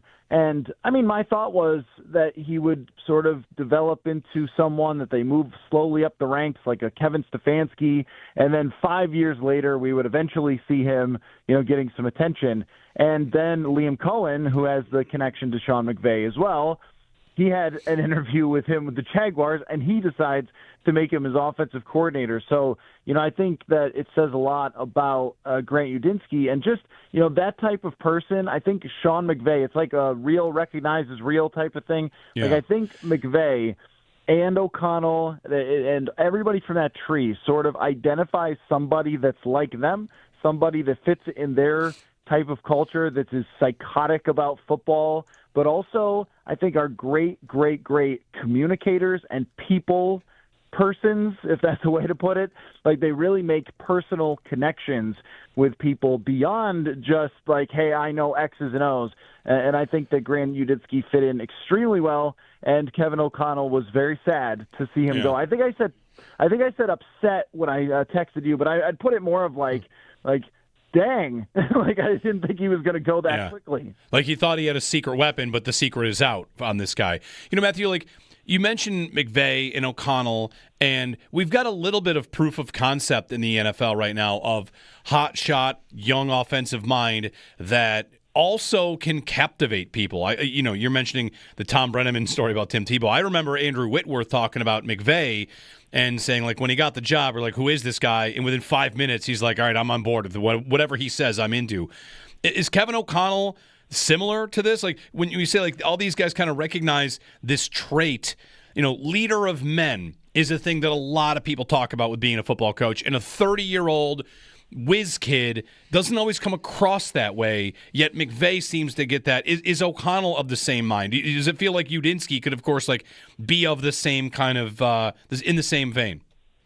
Yeah, but the thing is, like, when you say whiz kid, I'm reminded of that scene in The Office with Ryan Howard where he's like, some people say wonderkind or whatever, and people think of like this cocky young sort of thing, and I don't think that, like, there's confidence, of course. Kevin O'Connell played in the NFL, and Sean McVay is a very, very confident person. But, I also think that there's humility to those guys as well. And when you talk about someone like Andrew Whitworth and his respect for McVay, Sean McVay actually said to our beat when the Vikings played the Rams that when he first arrived in Los Angeles, he told Andrew Whitworth, brother, I need you to help me coach this team because I'm new and I need your leadership. Like, understanding that you can't do this, alone. Like, I'm not just going to come in and run the entire organization. I think that quote you pulled shows there's a humility with this too. Like, there can't be an arrogance here that, I'm just going to be the dictator and I'm going to run this entire operation because I'm so genius. I think that, somebody like Udinsky saw from Kevin O'Connell how freaking hard this job is. And, I think we underestimate the jump from any coordinator, any position to head coach. So somebody like Grant Udinsky, seeing that from Liam Cohen, working so close to them, seeing from Kevin O'Connell, I think understands that. And if you want to have the respect of people like your veterans, the number one thing that these guys respect is knowledge of football. And, I mean, they're having spent so many hours with Kevin O'Connell. I sat down with him and he had him teach me one time for a story about route concepts, and my head was just spinning by the time I walked out of his office. I was like, okay, whatever we think we know, sitting at home watching TV, like, these guys spend 24/7 on this. So I think that there's, like, different layers to that makes you a fit in that culture that, clearly Grant Udinsky was from day one. So does all of that give you the impression he'd be up to the Bills job? That's a head coaching job that will have immediate expectations. Yeah, that's the hard part, right? You go to Jacksonville and it's like, go 9-8 and people are going to think that you did a pretty good job. And, it worked out extremely well for them. And Trevor Lawrence clearly clicked eventually with Liam Cohen. There might have been some, learning curve there. Obviously, it worked for Sam Darnold here. J.J. McCarthy was a different story because he was just not ready. And the Vikings, I think, overestimated what you can do. So I think that's kind of the point is that I think the Vikings flew too close to the sun in thinking that, our style of doing this, our system, our, whatever, communication ability, it'll work for everybody because it worked for Sam Darnold. And it didn't for J.J. McCarthy. But you're in a different situation there with, sky-high expectations. If you don't get to the Super Bowl, then you've failed, which is an absurdly high place to be. But I do think that, you're not, when you're talking about this guy's age, I think it would be brought up a lot. Is he mature enough? Has he been around enough? Has he this, and this? But I think once you meet the guy, if they decide to make him the head coach, that you're going to forget what his age is, because I think you're going to see the maturity that Grant Udinsky has.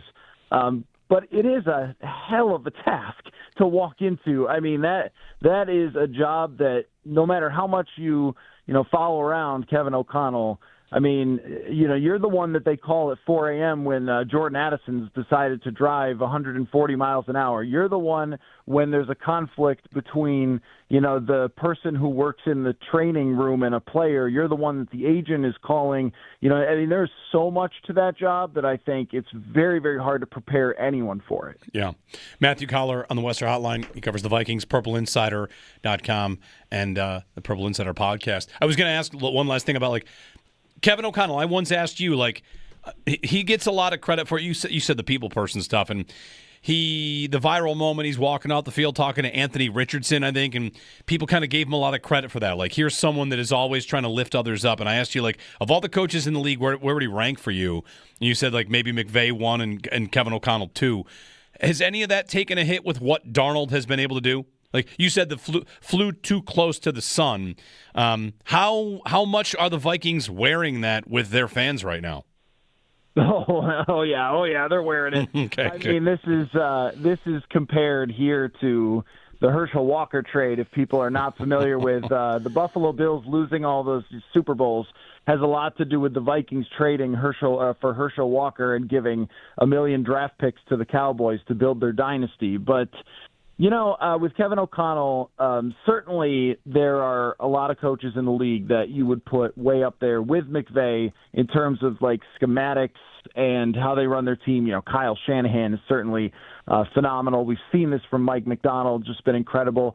So there's a lot that are in that top tier of NFL coaches.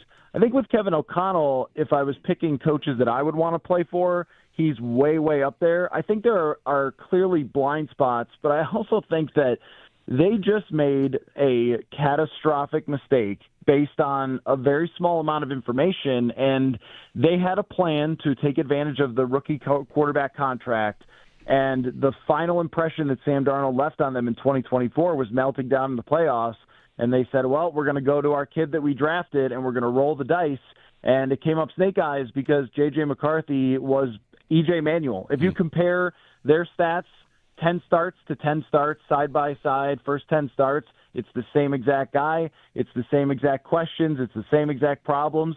And it was sort of the same thing of hey, maybe something's there. And they're like, no, not really. No, not really. So, and you never really know with quarterbacks. Yep. That's the thing, right? Do we ever really know? J.J. McCarthy in his 2024 training camp was phenomenal. And the knee injury set him back to square one. And I think that they thought he would pick up where he left off. I also think that they just did not maybe believe that Sam Darnold was good enough to make the Super Bowl. And that was their mistake. They thought our system and Justin Jefferson probably amplified his ability, but they forgot about what's attached to the right side of that guy.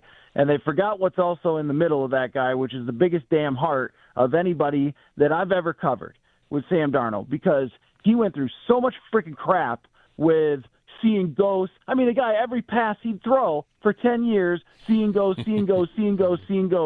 And yet, you know what? All he did was keep working. He was a backup for a year. It was incredible. And I think that they underestimated how much hard it takes to play quarterback at that level. So it's been very, very cool to see him make it. But, yeah, you think the Vikings are kicking themselves? Yeah. They've been looking for a quarterback since the 70s, and now this guy they let go makes the Super Bowl. Well, there's only one path forward, if you're asking me, and that's to trade Justin Jefferson. So I'm ready to throw some offers your way.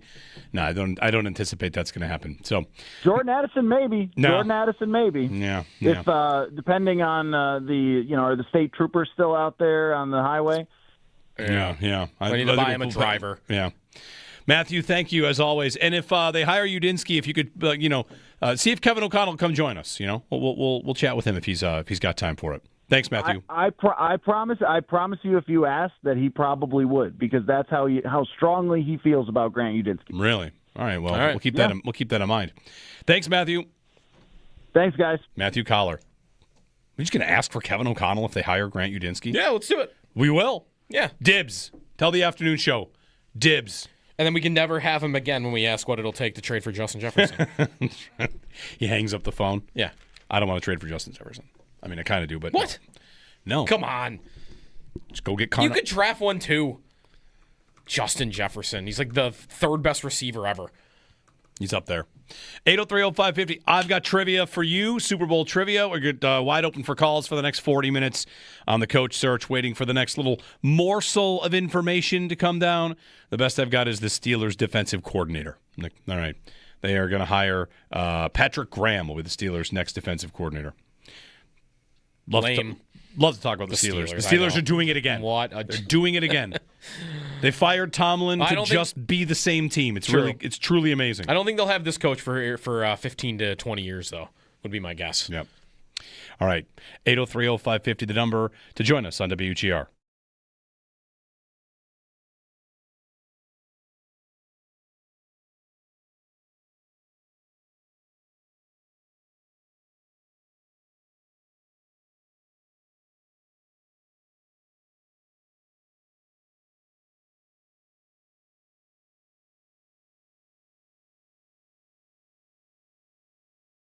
You were the first person I texted when Grant Udinsky's name came up as a candidate, and it was I didn't know him all that well. It's like, oh, he's the Jags guy.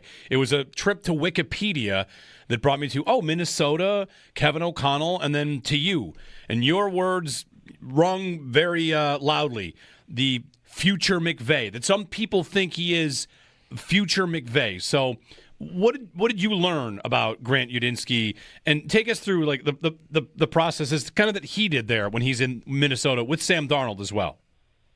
Yeah, I mean, it's kind of an interesting story because Kevin O'Connell was not familiar with Grant Udinsky at all, and it was actually former Buffalo Bills defensive coordinator Mike Pettin who said to Kevin O'Connell, who's kind of his mentor, Kevin O'Connell's mentor when he first got the job, Pettin said, I think you want to interview this kid for this, assistant job that you have. And O'Connell's like, well, I kind of got somebody else for it, but okay, let me get on a phone call with him and see.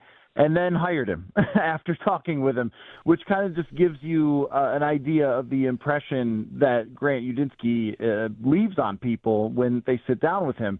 Remember when Tom Brenneman said that if you spent 5 minutes with Tim Tebow, it would change your life? It kind of feels like that. Yeah. Kind of feels like that when anybody talks about Grant Udinsky. So then, he came in and they made him, the assistant to the assistant regional manager and something like that.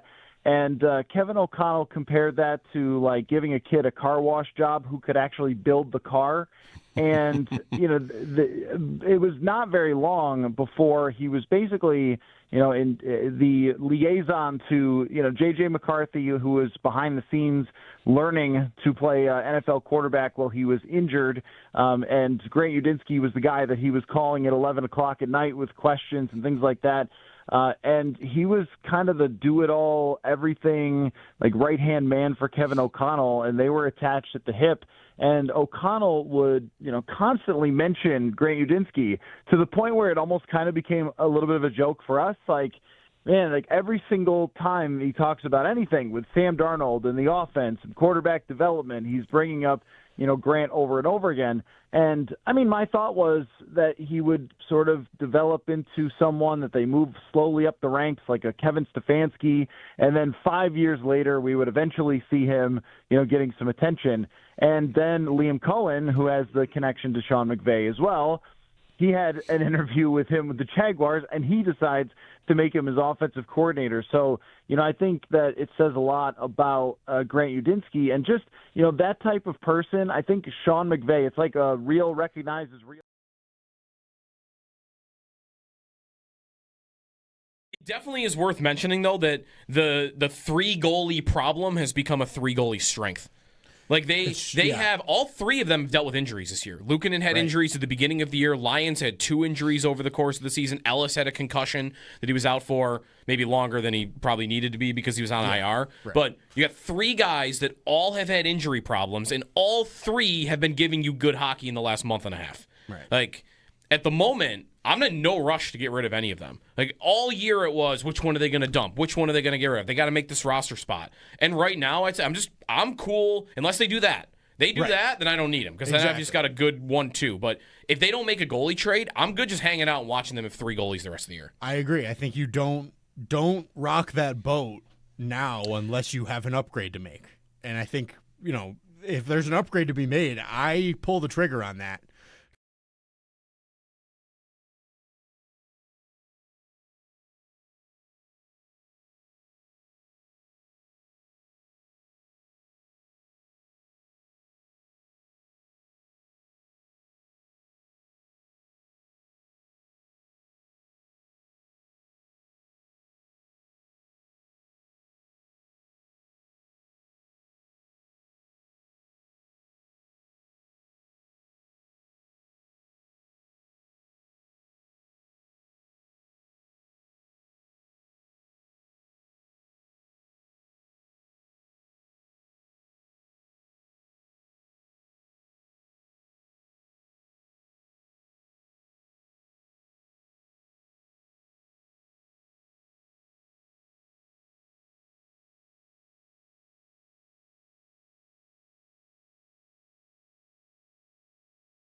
Bills, Browns, Cardinals, Raiders, the 4 openings.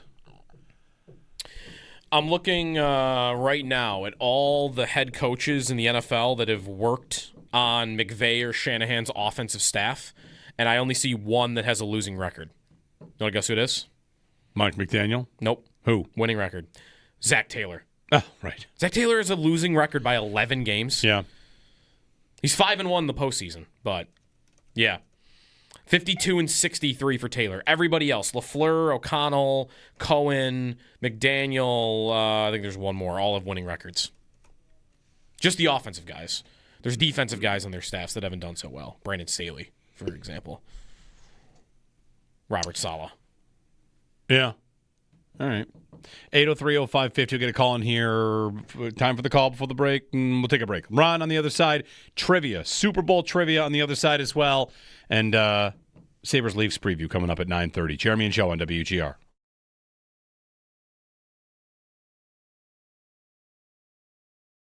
I wonder how much any coach candidate comes in and thinks about taking over Sean McDermott's spot, right? Yep. Taking over Sean. I'll give you an example of a television show I did not watch, but you guys all tell me. I watched a lot of The Office, right? Okay. When Michael Scott left and the other guy came in, what's his name? Robert California? It transitioned. It went Will Ferrell to Robert California to Andy Bernard. How was it after Michael Scott left? A different show? Not great. Different. It was very different. Different is all. All the same pieces are in place. One difference comes in, and it felt weird. Yes. Right? I only saw very little bit of it. Again, that's a fictional show. But I wonder, like Joe Brady maybe doesn't feel this way. He's been in this culture and in this room. I wonder if you are, Brian Dable has been in it a little bit as well. Grant Udinsky, Lou Anarumo, somebody like that. You'd say, I'm just kind of walking in as the new guy. And this room has been tight and together basically for 9 years. You've got so many guys that return and come back. It's like a, finger quotes, family, a mafia, and I'm the new guy. I got to make first impressions. I got to change whatever. What do we do around here? What's the lunch schedule? What's the practice schedule like? Where's the parking lot? Everybody knows everything except me. I'm the new guy.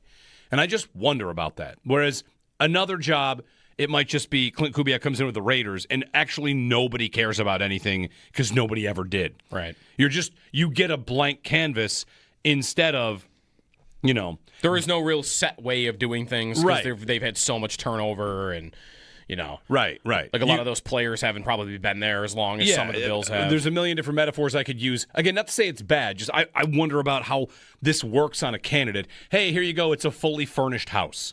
All right, well, this is not at all what I would use over here, so I'm going to have to do more work to get this living room cleared because I want different pieces in here. And, for a guy like Grant Udinsky or Brian Dable, like who's his defensive coordinator, how many pieces on this defense? You almost start to become, as a new coach coming into a fully formed, up and running system, you kind of have to be a mini GM by telling the GM, this is the kind of offense I'd want to run. This is the kind of defense my guys going to want to have. Oh, your interior line is about to all leave? Okay, great. I know a couple guys. I wouldn't spend premium draft picks on guards. In my system, they're not nearly as important as maybe they were here. These are just like random examples. So I feel like it's a bit complicated for a candidate like a Clint Kubiak to just decide, you want the blank canvas, or do you want to just jump in as the substitute teacher and start over from there?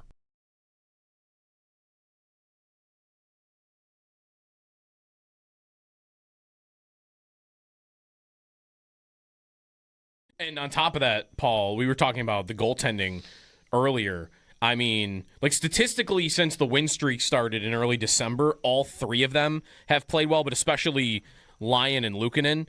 I mean, Lyon hasn't lost in 2 months, and Luukkonen, it feels like, is giving them a good start every time he's in the net. Yeah, and the thing is, you look at, since this streak started, the Sabres are 18-3-1. So in these 22 games, take a look. Who leads the league in goals against during that time? The Buffalo Sabres do at 2.36. Next is the Detroit Red Wings at 2.48. And next is the Tampa Bay Lightning. They played last night. But at the time, when I did this yesterday before games started, it was 2.52. So the top 3 teams in the last 22 games are from the Atlantic Division, and the Buffalo Sabres are number 1. And what did Lindy Ruff say all summer long? That if they want to be a good team, they had to cut down on the goals against. Well, they're number 1 in the league in the last 22 games, and they're 18-3-1.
The coaching search continues for the Bills. Yesterday, they interviewed Denver passing game coordinator Davis Webb and Rams passing game coordinator Nate Scheelhaase following both of their championship losses. They add to the list of Joe Brady, Brian Daboll, Lou Anarumo, Grant Udinsky, Anthony Weaver, and Anthony Lynn, who are still in the running. The Bills did interview Phillip Rivers, but he has since withdrawn from consideration, and they were set to interview former Dolphins head coach Mike McDaniel, but that ended up falling through. The Sabres in action tonight on the road taking on the Maple Leafs. Lindy Ruff gave a little update on Josh Norris yesterday. He wasn't very optimistic. They'll get him back before the Olympic break. Puck drop is set for 7 o'clock tonight in Toronto. All of your action will be right here on WGR Sports Radio 550 as they look to keep their win streak alive. Around the NFL, the Raiders completed a second interview with both Joe Brady and Davis Webb for their head coaching vacancy. The Commanders signed former Vikings defensive pass game coordinator Durante Jones as their next defensive coordinator. Former Giants interim coach Mike Kafka will join the Lions in a, quote, high-ranking offensive staff role. And ESPN's Josh Weinfuss reports the price for Kyler Murray starts with a third-round pick. That's your Paddock Chevrolet Sports Update. Paddock Chevrolet celebrating 90 years of being your hometown dealership. I'm Joe Cali for WGR Sports Radio 550.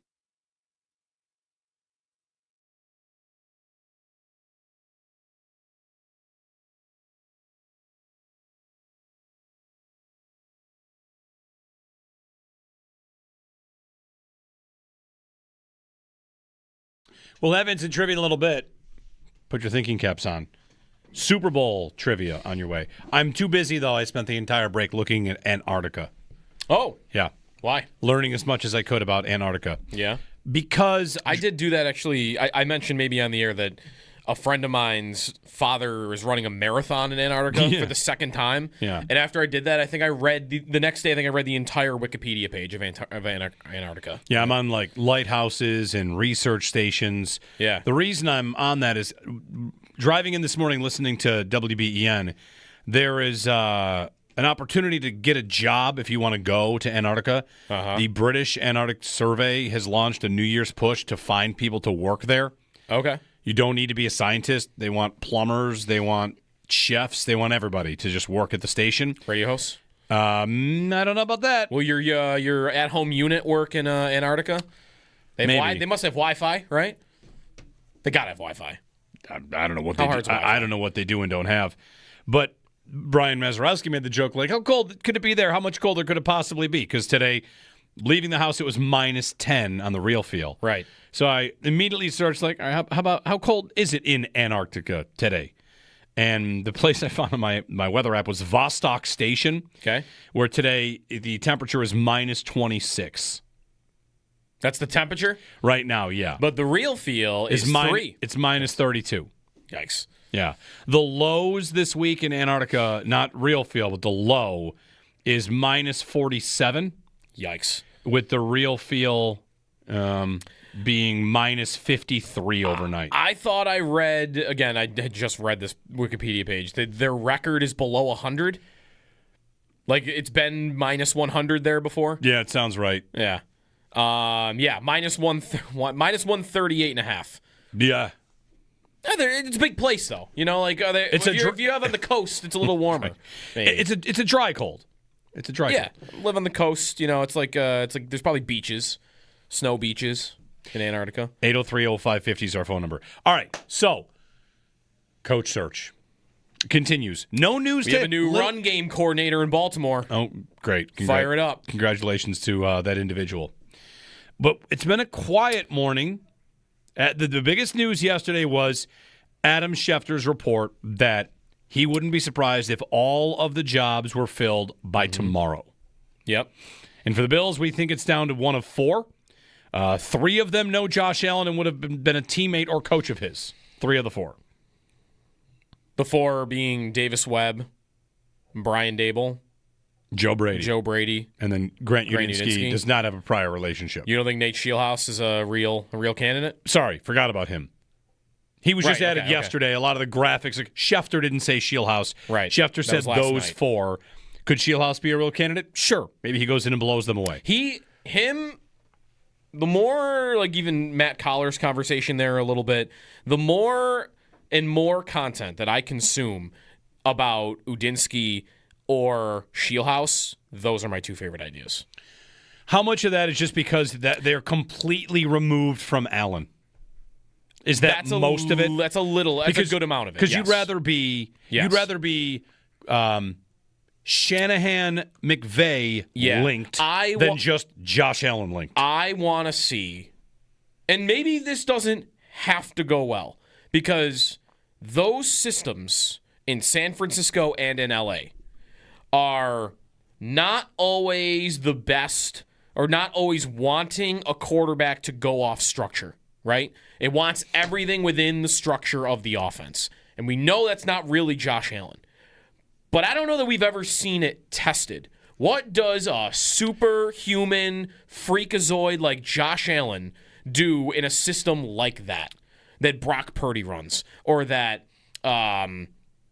Stafford and Goff ran, where they have great arms, but they're not mobile and they're not creating a ton of stuff off structure? Yeah. What does Allen look like in that setup? Because that, to me, is the type of setup that Udinsky and also Scheelhaus would likely run. That's their origins, more than it is like what's Joe Brady's origins. It doesn't come from that setup. What is Dable? Dable didn't learn under that setup. Davis Webb is under Sean Payton. That's a little bit different. Like, to me, bring me a guy that is running an offense like they run in San Francisco or in LA, and let's see what that amazing offensive scheme looks like, but with this guy plugged into it. Is the closest thing to this, and this is not to say this quarterback is on this level yet, is the closest we've got to looking at that kind of quarterback in that kind of system happening in Chicago?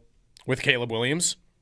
That's not bad. Like, his off-script stuff is pretty good. His on-script stuff maybe still has a ways to go. But his on-script stuff is way better than it was the year before. Yes, it was. So when you combine the two, they win a playoff game. Yep. And, we're really close to winning another one. Right. So I don't know. It doesn't have to go well. I don't know if Allen is perfect for that type of offense. Because what is that offense? That offense is a lot of running the ball. That offense is a lot of play action. It's a lot of under center. It's big blocking receivers, but hopefully guys like Puka that can also do incredible things on top of it. So, it would be interesting. It's not a guarantee that it would go well, but I'm very interested in the possibilities. Because if it does work, and you combine the ideals of one of the best offensive system that you have in the league today with the most talented quarterback in the league today, that could be nightmare fuel for other teams. 803-0550. This is where I tell you, this is where I give you some numbers that I'm not making a point here, but I'm just going to point something out. Okay. Caleb Williams' touchdown to interception this year, what was it? Touchdown to interception? Yeah. Passing. I actually have no idea what he did this year. Not surprising. Did he have like 28 I'm not looking at it. I'm going to guess he had 28 touchdowns and like 6 picks. 27-7. Okay. That's good.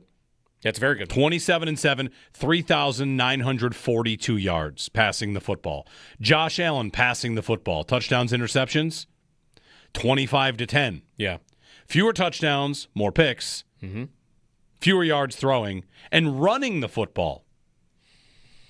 Caleb was good this year. Allen ran for 80 more yards than Caleb Williams and 1 million more touchdowns. Right. So it worked there. So that's not... Like I said, is that the closest thing we've got to the brilliant offensive mind picked up the blue chipper potential quarterback instead of just being Purdy is really starting to look like he is every bit the part. He looks good. He really is looking like he is the part.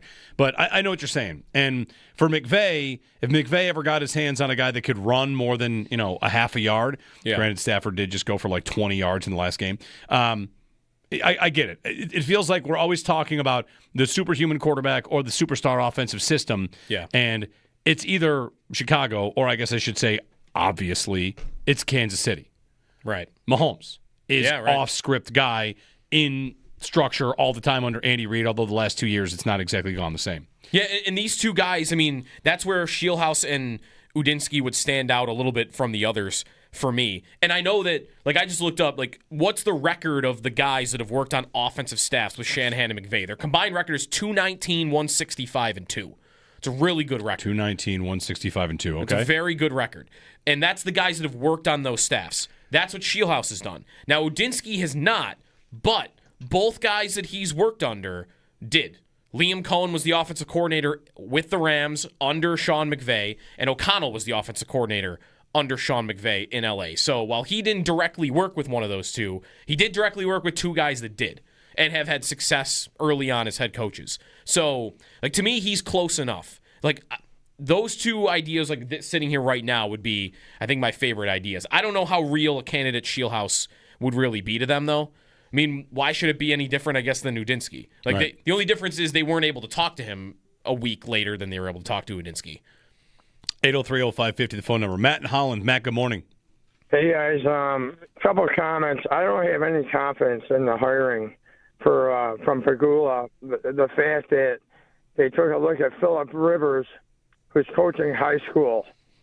The fact that I don't like hiring within. I consider Gable and their offensive coordinator an easy way out. Kind of like the Buffalo Sabres. They bring in these guys that have ties and family, and they go to chefs together. I want somebody that has no ties. And my concern is the fact that we were 2 games away from the Super Bowl, that this job is very intimidating for any coach, whether it's a first time or a veteran, because I had imagined the bar is with the fans at Pegula at least 11 or 12 wins, right? We're trying to get better than we were, and the fact that we have these guys that never coached before, on paper, typically teams don't fire their coach when they have a very good winning record. Not just a winning one, 2 games from the Super Bowl. If we get an offensive coordinator promoted, are we happy if we go 500? No, hang up and listen. No one would be confused about that. Of course you wouldn't be happy if they're going 500. Why would you be? Right. And we would be unhappy if McDermott went 500. I don't really buy a lot of the job would be intimidating enough that somebody would, look the other way. Sure, your expectation's high, and if you go 3 years and you don't make it to the Super Bowl, you could be fired by winning 10, 12, 14 games a year. But the alternative for jobs that are usually open, look right now, Cleveland or Arizona or some of your other options, you could be fired in the same amount of time. But you might lose 40 games along the way. If you do, you might not even get that much time. So, to me, the idea that your job, it kind of leads to, my job security is not as good because I have to win the Super Bowl. Your job security anywhere could be terrible. You can go to a team and win 2 games in your first year and you're out, just like that. And that's not happening in Buffalo. So maybe it's intimidating, but I don't think it gets to the rate that this job is for some reason less appealing than other jobs that are typically available because you're expected to win 14 games and win the Super Bowl. Well, to me, the the dark side of the job is, do they hire someone that tells them what they want to hear? Or do they hire someone that is honest? A great example is Bruce Arians. We said, like, he's not getting the job because, one, maybe he's old and retired, but he went on multiple places and shredded Bean. Like, they don't have any players. Why'd they fire the coach? They don't have any players. And if you are Joe Brady, right? Joe Brady's in that interview. All right, Joe, what didn't work this year? How do you feel about the roster? Is he not feeling like he can say, I feel like the roster probably could use some help. It's not a great roster. The report is that McDermott said it's not a great roster, and the two people in charge of hiring the next coach were not happy with that. So does Grant Udinsky come in and say, like, yeah, we got to do some work on this this group of receivers? Does Lou Anarumo come in and say, like, well, I mean, defensive end, boy, we're going to need a lot of work done there. Who's on the roster at defensive end? It's Rousseau, Epinesa. Am I done? Javon Solomon. Okay. Is Epinesa even under contract? Which, anymore? by the way, like, anytime you really dig into what they have, I know it's the GM stays, so we're not going to look at what he has left them with because he's still here. But, man, there are some just monstrous holes. Yeah, Epinesa is a free agent, by the way. Okay, so it's Rousseau and Landon Jackson. All right. What? Right? Like, you kind of get to a point where this happened last offseason when, we came on and said we needed to fix the defense. Like, well, that's your defense. You built it. Now he's going to build a different version of it. Okay, it's all fine. Like, man, they have any idea that they're just, like, ready-made to win the Super Bowl. The roster, I absolutely think the roster at the start of this coming season can and will be stronger than it was this past season because they're not losing too many pieces that I think are of great significance. But they got holes to fill. They have big, big holes. And not only do they have holes to fill, they have massive holes to fill that have been holes for 4 years. Right. Let's really, if you really go through, like, what they absolutely need to address between now and the start of the year, because there have been seasons where we've talked about the draft, and it's like, there's two things. It's like corner and receiver, right? Yep. Like, we've had off seasons like that. This off season, it's wide receiver, linebacker, it's two offensive linemen on the offense. It's one linebacker, one safety, two defensive ends, two minimum defensive ends, maybe more than that. Because again, you've got guys that aren't under contract. Like, that's a lot compared to some of these other years where we've looked at their roster and it looked like, it looks pretty complete on paper. This year, it's not even that on paper. No, right? Like, and this year, like, thinking about what a GM's job is to build for now and to build for the future. And that's where, as you lay out all those positions, they should probably consider drafting receiver, edge, and then getting to other needs. Like, part of the reason you're in this spot is because of, if you want to say you missed a pick here or there, or you didn't pick enough players at a certain position. If they decide to not take a receiver high enough again and plug that hole with Brandon Cooks and insert random free agent that's on his third team again, then guess what we'll do next year? You really probably should get a young receiver. It's part of the problem. You've ignored a pipeline. And at defensive end, you didn't really ignore it, but you just took other things along the way, other things that you needed. Yeah, right. And they have just not really hit on that position, really at all. No, and part of it... Rousseau is fine. He's good. He's fine. He's a fine player. He's good. But they have missed some picks, and that's why we sit here with some of, like... And they've missed... Coleman is a miss, and he's your only swing at the plate. So you have to swing twice more to make sure you don't miss this time. Right. And, like, okay, they have a safety problem next to Cole Bishop going into the year because Taylor Rapp is not nearly as good as you might have hoped, even though they didn't pay him that much.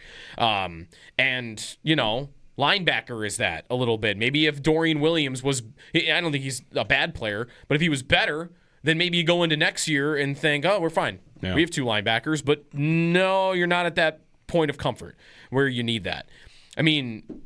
There have been some misses, and that's why – defensive end is number one for that, right? No doubt. Defensive end's number one. They have swung – like receiver, they've swung only a couple of times and missed. Defensive end, they have stood at the plate over and over and over, and they just can't – they can't hit the ball. Well, they usually sign the mercenaries. they have the Rousseau-Basham back-to-back draft class. And other than that at defensive end, it's been Javon Solomon and Landon Jackson. But man, a first and a second-round pick on one position that draft, and your results are, I've got one guy who's pretty good. Right. Like, that's not a good result. No, and, you could say, like, well, you aren't picking high enough, you aren't picking high enough. The guy that went right before James Cook was Nick Bonito. Okay, and you traded down twice and didn't take him. Right. Not that you should have known. Like, that's how the draft works. You go back in time and say, like, oh, man, if I'd known that, I would have taken this guy. Yeah, like, listen, that excuse gets used a lot. I mean, the GM has used that excuse, right? Like, I'm not picking at the top of the draft. It's not an excuse. But, like, man, it does have. TJ Watt was, like, the 28th pick in the draft. I thought it was 30th, but yeah. Or even 30th. Like, those guys sometimes. Max Crosby was one of those, J.J. Watt was 13th. Like, how many. Myles Garrett's number one, and there are guys that went top, but there are plenty of elite pass rushers in the NFL that didn't go, in the top 5. 803-0550. All right. GM's got work to do. First, he's got to find a coach. Joining us on the Worcester Hotline, friend of the show, friend of mine, Brad Ryder. Brad, good morning. Hi, I want to complain that the Bills drafted Terrell Troop 1 pick ahead of Rob Gronkowski. Still relevant. Yep. Still relevant. It's still there, man. It's still hanging there. Yep. Are you guys having fun with this? Is this fun? Did you get a flashback reminder that this is all the franchise was for like 10-plus years? Horrible press conferences and day after day of talking about them? The main difference is that now we are at least able to say this job is cool, where before it was, that's right. Will anybody answer the phone? Those were dark days. Yeah. Brad Ryder joining us. This is better. Yeah. So Brad's on to talk to us about a quick thing. Tonight you are launching, we're going to do instant trivia later in the show. You've got a live trivia show, an event that begins season 1, a season of live trivia shows. So tell everyone what's going on, and it starts tonight. All right. Well, it starts with finding this incredible venue that exists. I've had a vision for this for a long time. I've wanted to buy a place and open a trivia dome, but that's not realistic. But what is realistic is that somebody takes a 1921 built Art Deco bank and converts it into a music space, trains 7 cameras on the stage, lights it for professional shows, and then asks me if I'd like to host comedy on Tuesdays. Trivia on Tuesdays. Greg Balk is going to be there, so there's some comedy involved as well. But taking something that I love doing, I mean, I've written a ton of trivia games. I go out and play trivia every week for the last, 15 years, get together. But it's always just sort of the standard bar trivia. You walk in there's somebody up front, they ask questions, you walk up with a piece of paper. It's there's something nice about it, but there's something dull about it. It's not a show, it's something to do. This is something where if you want to participate, you can. But if you don't want to participate, you can just hang out and watch others do the same. There are going to be people playing from their seats, anyone who wants to, but we're also going to call people up on stage and put them in front of live heat. Put your phone away, put your phone in the vault. The thing is called brain vault. You put your phone in there, and then we're going to drill you for a round of questions where you're on stage with a microphone. It's kind of putting on a show. We'll talk to the people. We'll get to know people a little bit. I'm going to do it every week. I've got a series of guests for it, and today there are 3, and it's Greg Balk, who is also a friend of the show, Tim Graham, who everybody knows from The Athletic and the Buffalo News and ESPN and all the things he's done, and you, Jeremy White. That's right, me. Joining me on stage as well. So this is very exciting. Tickets are at thecasbuffalo.com.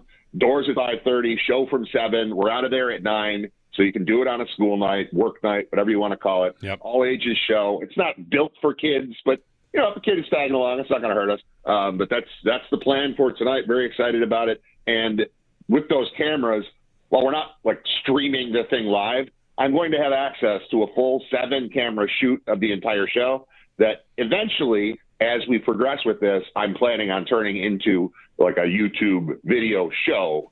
But I do want people to come out to the event first. So we're going to get rolling with that, get some promo video together, and kick it off tonight at 7. Yeah, your flyer says think Kill Tony, but trivia. For people like Kill Tony as a show, it's like more of it's a get to a place, have a good time, who knows what happens on stage, but also from a trivia standpoint. Yeah, I mean, I have viewed that show. I don't always love the show, but I love the format. I just think it's so cool. It's a guy and his producer who have put together this thing. They welcome in people they trust. That's you, Tim, and Greg. and then they invite everybody to come in, and then they see what happens. At worst, it's me, you, Tim, and Greg doing a talk show on a stage for 2 hours, but it's not going to be that because we're involving trivia as sort of the driving force of it. So I think it's, I have, to a certain extent, stolen a format, but not really. I just have been looking at it thinking, I like trivia. I like that better than trivia. So it's kind of a combination of every trivia night I've ever done, plus what I'm seeing with Kiltony. Yeah. So thecasbuffalo.com for tickets for tonight, and doors open 5:30. And I'll see you there. All right. Sounds good. Thanks, guys. All right. Thanks, Brad. He's told me I can't dress too nicely because since he's the host, he's got to dress nice, and I'm going to dress less You're going nice. to dress like a golfer. Yeah, That's my guess. that might That's be my right. guess. That's not too nice. Polo, QZ. Hat.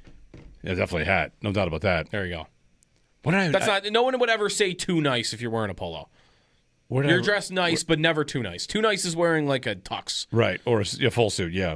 Where did I go recently? I didn't wear a hat. That actually would be funny. Maybe you should show up in a tux. My wife's work Christmas party, I didn't wear a hat. You ever see me without a hat? It's a special event. It's a big occasion. It is a very big occasion. You didn't wear a hat to my wedding. I would have. You could have. It was outside. Yeah, you could have. I could have gotten away with some sort of outdoor look, but there probably was some other type of hat you could have wore. Yeah. I think Bulldog wore like, I don't know what you would call it. Not a, like it wasn't a baseball cap. No. Probably one of his fedoras, right? Or, Maybe. Yeah, maybe. He's got all kinds of He hats, can pull that guy. off. He's cool. Is it like You one of can't- those you couldn't pull off 1920s fedora? caps? No, I can't pull off. Why? Bulldog, he can pull off hats that other people can't pull off. The beard does a lot of work. Beard does work. Being like 6'6" does a lot of work. Like what are you gonna say? Like, Wait, you're saying lame there's hat, a dude? height requirement for some I just hats? feel like I don't know that I can pull off the hats that he pulls off, though, and I'm bigger than him. He pulls off hats. He's got a good hat look. Yep. All right. Mike Zisberger, when we return with Sabres and Leafs tonight, we'll get a quick preview of the Toronto side of things and talk about it with you. Also, I still have instant trivia. We'll do it right after we talk to Mike. Sabres and Leafs tonight as well. So big night Buffalo. Good times. Go get a win, you know. Send the Leafs into seller mode and go ahead and get William Nylander. Why not, right? You want him? Wow. Yes. He's expensive. LTIR for Josh Norris until the playoffs. Go get somebody.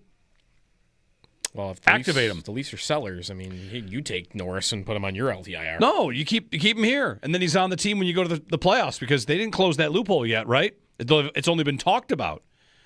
You use long-term IR, But you can't keep him there forever. No, as soon as the playoffs start, there's not the same cap. Oh, right, yeah. Did they close that loophole or not?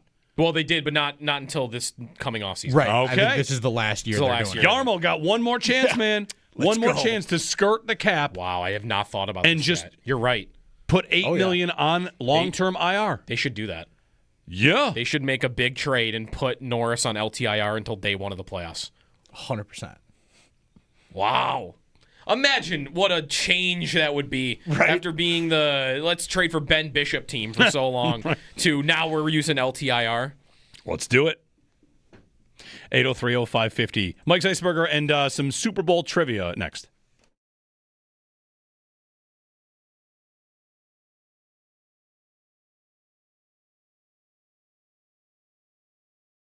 I kind of want to ask this. Are you consistently surprised that they keep consistently winning like I am? Not to say that it's not earned. It's just they followed up a 10-game win streak with a loss and then another really strong 10-11 games now. And it's kind of like adjusting to this new normal where they are, I want to say, complete. They look like a complete team most nights. That's the thing. Since it's happening on most nights, I'm starting to get used to it. Like, take a look at those two games that they had where they got out to the 4-0 lead against Nashville and the 3-0 lead against Montreal and had horrendous second periods. But the thing that really struck me in both games was they had a horrendous second period in Nashville, but they still left the second period with a 4-2 lead. They didn't lose their lead. And then they played they figured it out in the intermission, played a good, they just calmed down is what they had to do.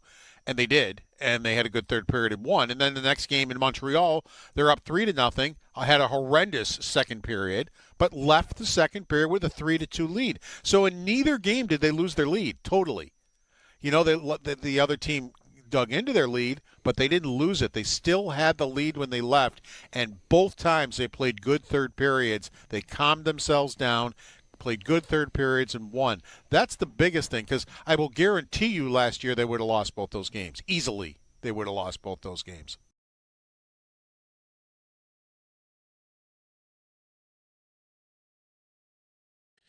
Would Yarmo look at this and say, perfect, one of these guys is a perfect number 2?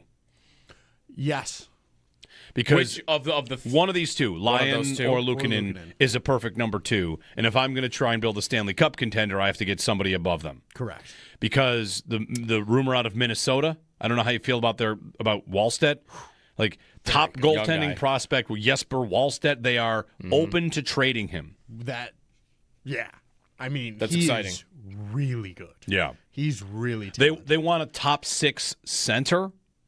You've got some extras. You have extras. That's the kind of thing where if Norris were healthy, you might have someone that you'd say, like, shoot Kulich over there and what's up? I mean, he's got to be. They view him as a top. He has 17 goals in his NHL career. Right. I know. I mean, one of the other guys that they they think highly of Kulich, and I think still do are waiting for him to come back. But that's where, for me, like on the Sabres moving forward, Yarmo opens doors of. Listen to me with this. Opens doors of belief. Like, I think I can think maybe he'll make a proactive trade. I know Kevin Adams made some trades down, over the course of his last few years, and they worked out really well, but they all felt late. They all felt like they had to happen. And for Yarmo, if he were to just we wake up one day and bang, there's an aggressive move to try and become a real Stanley Cup contender. I don't know that Wallstedt will turn into a top flight goalie, but the idea that they would say, all right, the Levi plan, we don't think he's going to be that guy for us. Who will? Right. And you start the process of growing and building a guy like that. I'm curious about it. I've been thinking about that position as an upgrade spot since they got good. They are getting great results there, but I still don't know that I want to trust Luukkonen as some sort of 5-year plan. And Lyon certainly isn't that because of his age. And Ellis, I'm up in the air, but leaning towards I don't know about that being a plan for now. You trade for Wallstedt, he can start 50 games for you next year and be, I think, probably very good. He looks really good. Long term, I like that.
Sliding like a slow curling rock to the front of the net. Meanwhile, the Islanders come back. Holmstrom creates a lane and a glove save by Lyon. He puts it right back down into play, says, let's get back to work. Sabres back in action. After beating the Islanders on the weekend, they'll play the Leafs tonight. NHL insider, NHL.com, Mike Zisberger joining us on the Westar Hotline ahead of Sabres Leafs. Mike, good morning. Always a pleasure. Jeremy and Joe, happy Tuesday. Happy Sabres Leafs game day. Good morning, guys. And I got to say, for the last few years when I've come on, this is a little different. because I actually got some responses on social media from some of the fans that follow me in Western New York after the Bills' heartbreaking loss. More than a few of them sent me and said, well, you know what? It doesn't matter because it's Sabre season anyways. Yeah. I'm not sure what decade it was last time I got notes like that from people in Buffalo. Yeah, the Sabres kind of out of nowhere. The GM change happens, and then they just start winning all the time. And, there's not been any sort of major trade or major shakeup to kind of just put it all together. And tonight they're up in Toronto. Mike, how about the Leafs? Both these teams, Sabres and Leafs, spent a minute or two at the bottom of the East, and the Sabres climbed out, and the Leafs appeared to be climbing out, but have they hit another rough stretch? Yeah, they really have. They went, I think, a 10-game stretch. They were something like 8-2 or 8-1-1, and then they actually came home for a 5-game homestand. And all they've got to show for it is an overtime loss. They've lost all the other 3 games. They have not played well. This has been an issue with this team. You could say league-wide, a lack of consistency. They have a penchant for blowing leads. And, guys, I've never seen the standings, and especially in the East. This is crazy. I mean, you put 3 or 4 losses together, and you can go from a playoff spot to be 5 or 6 points out. And that's where the Leafs find themselves right now, and they're looking up at the Sabres. It's like I said, it's crazy. All of a sudden, and the team that I think that everybody's got to worry about a little bit is the Florida Panthers, who all of a sudden – they've been treading water for most of the season. All of a sudden, they're starting to play better as well. So the standings are ridiculously tight, and games now, I know there's like 30 games left, but it's almost playoffs for a lot of these teams. Yeah. What's been the biggest problem in Toronto? Like, why have they slid a little bit this year from where they've been in the past 5 to 7 years? Well, I mean, you know what? I could say injuries, but, that's kind of, an easy way out because with the compressed schedule with the Olympics, I think every team has had some bad injuries. But right now, Chris Tanev, who's kind of the heart and soul of the defense, he's been out for various stints. Now with the groin injury, he's considering surgery, so he might be gone for the year. Willie Nylander has been out and is still out for the last, I think, 5 or 6 games. You could go down the list, but, I think that's an excuse. And I just think it's inconsistency. This team, guys, there is talent. I'm not going to blame it all for the fact that Mitch Marner left, but at the same time, when you lose a 100-point scorer, who 2-3 years ago was a finalist for the Selke as one of the top defensive forwards in the league, that's hard to replace, and they haven't done it. But more than that, there's too many games where they just come out and they show a lack of intensity. Look at the last 2 games that they played on home ice in the first 6 minutes of their last 2 games against Vegas and against Colorado. Good teams, mind you. They've been down 2-0 within the first 6 minutes. And if the Sabres jump on them early tonight, you'll hear the crowd turn on them very, very quickly. Is the biggest impact Marner leaving? I mean, there are a lot. Like, is that part of the problem with Matthews this year? Like, it would be his first year under a point a game since his rookie year if he keeps on this pace. Like, what's the reasoning why his scoring seems to be down? Well, you know what? Actually, I was looking into that, and he got off to a bad start.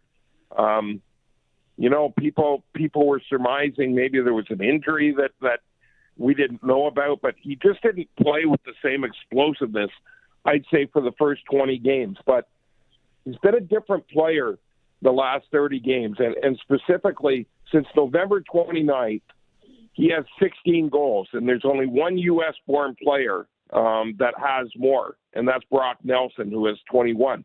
So in the last couple of months, Matthews has actually been stepping on the gas pedal and scoring. But, part of it is, and to me, is that a lot of the time, especially on the power play, Marner was kind of the architect that would set him up. And we all know how great of a shot he has. And they've had trouble finding wingers for him. But here's the thing. If you're an elite player, like take Sidney Crosby for an example. I mean, we could go down the list of wingers that he's had in his career, the Chris Kunitzes, guys like that. The great players make the guys around them better. And with Matthews, it seems more like, well, who's his wingers? Who can play with them? And so there's a debate in town now. Does he make the guys around him better? It's an interesting dilemma. But obviously, he's got to be the one that drives this team. If they're going to make the playoffs, you can't have Austin Matthews averaging less than a point a game. Mike Zisberger, NHL Insider, NHL.com. Mike, you mentioned the standings, and we're all maybe waiting for the Olympic break for teams to take a look at what they are and what they might need. How do you feel the jumbled standings will affect the trade deadline? Is that a buyer's market? Is that a seller's market because you have so many potential buyers and maybe only a couple teams that would know they're out of it? Like the Rangers, we know they are. Maybe Ottawa, Columbus, New Jersey have decisions to make. And I feel like Toronto is on the cusp here, depending on the next 2 weeks go. No, I agree with you. And I definitely think it's a seller's market. And to that end, I had a sit-down with Vegas Golden Knights general manager Kelly McCrimmon on Friday. And we talked about that very thing because the two big kind of pieces that we've seen traded pre-Olympics, obviously Quinn Hughes going to Minnesota, which is huge, no pun intended. But, kudos to Billy Guerin of the Minnesota Wild for going out and getting the guy that arguably is the second best defenseman on the planet next to Cale Makar. And then, Kelly McCrimmon went out and got Rasmus Andersson from the Calgary Flames. But what Kelly was saying is there's so many teams clogged in there that he doesn't think there's going to be a lot of activity until after the Olympic break. There's a roster freeze from February 4th to the 22nd, and he thinks by the time the teams come back, because I think there's only 10 days between the end of the Olympics and the trade deadline, he thinks there's going to be a flurry of activity. But right now he thinks that for these final 2 weeks, teams don't want to throw in the towel yet because, there's so many teams that, are in the mix. A lot of them haven't been in the playoffs for a while, the Sabres being one of them. So in terms of Toronto, I think, if this slide continues, because they play the Sabres tonight, and then they go out west where they play Seattle, Calgary, Edmonton, Vancouver. If that doesn't work out well, for the first time in a long time, when we come back going into the trade deadline, we could see the Toronto Maple Leafs be sellers. Mike Zisberger, NHL.com, NHL Insider. Mike, a pleasure, and we'll have you again soon. Playoff talk. We'll get you on for a playoff preview. Looking forward to seeing you guys in late April for the first round. Love it. Love it. Thanks, Mike. First round. Make it. Got to make it. The Detroit would be the opponent if it ended today. Post-Olympic break, the NHL drive to the finish line is going to be electric.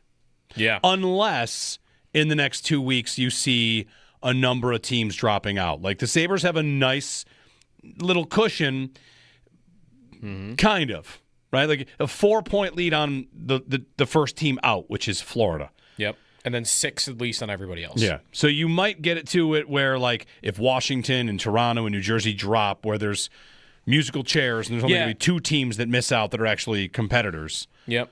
And they still have games in hand on most teams. Like, they have 2 in hand on Detroit above them. They have 2 in hand on Boston below them. So, like, it looks pretty nice for them. But, right, like, they are still within, Mike mentioned it, like, how this has been the conference this year. They're a bad week away from being right back in, not in trouble, but right on the fringe. Whereas you're another good week away from it being a really tough lead to blow. Yeah. You have a good week here, and really just take the next 6 games. You go into the Olympic break, and you're up like 6-7 points from the last team out, the first team out. Then I don't know how we're not thinking like this is too big a lead for them to lose. And I know they've done a lot of stupid stuff in the drought, but this team doesn't look the way they're playing like they're capable of blowing a 6 or 7 point lead if they can get it. Extendo Sports, we will get trivia in. Been waiting for it. Finally going to get to it. Your Super Bowl trivia when we return. Play along at home. I think there are 8 or 9 answers. I'll just double-check my math and double-check my answers. So Super Bowl trivia to close things out, then the Northtown Automotive Extra Point Show.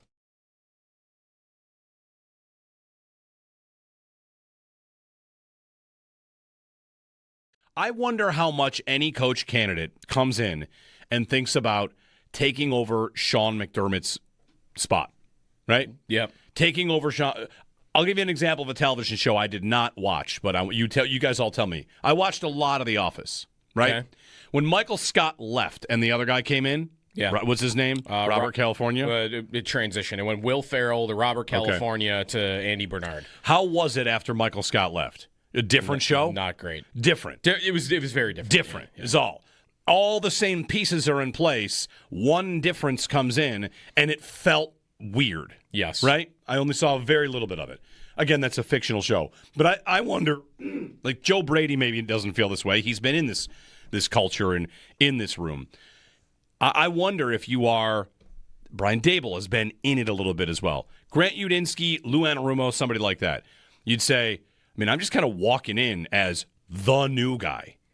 And this room has been tight and together basically for 9 years. You've got so many guys that return and come back. It's like a, finger quotes, family, a mafia, and I'm the new guy. I got to make first impressions. I got to change whatever. What do we do around here? What's the lunch schedule? What's the practice schedule like? Where's the parking lot? Everybody knows everything except me. I'm the new guy.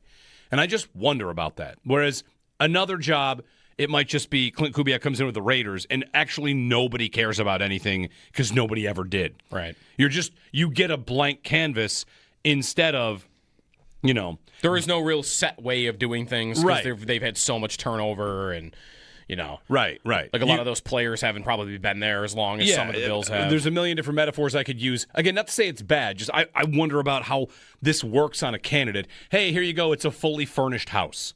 All right, well, this is not at all what I would use over here, so I'm going to have to do more work to get this living room cleared because I want different pieces in here. And, for a guy like Grant Udinsky or Brian Dable, like who's his defensive coordinator, how many pieces on this defense?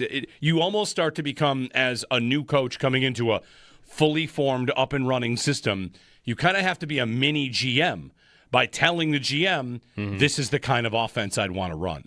This is the kind of defense my guys going to want to have. Oh, your interior line is about to all leave?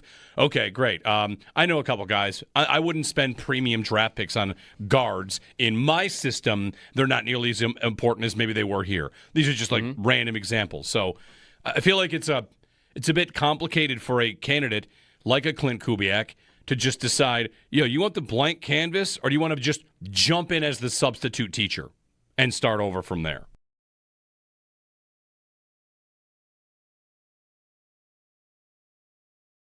It definitely is worth mentioning, though, that the 3-goalie problem has become a 3-goalie strength.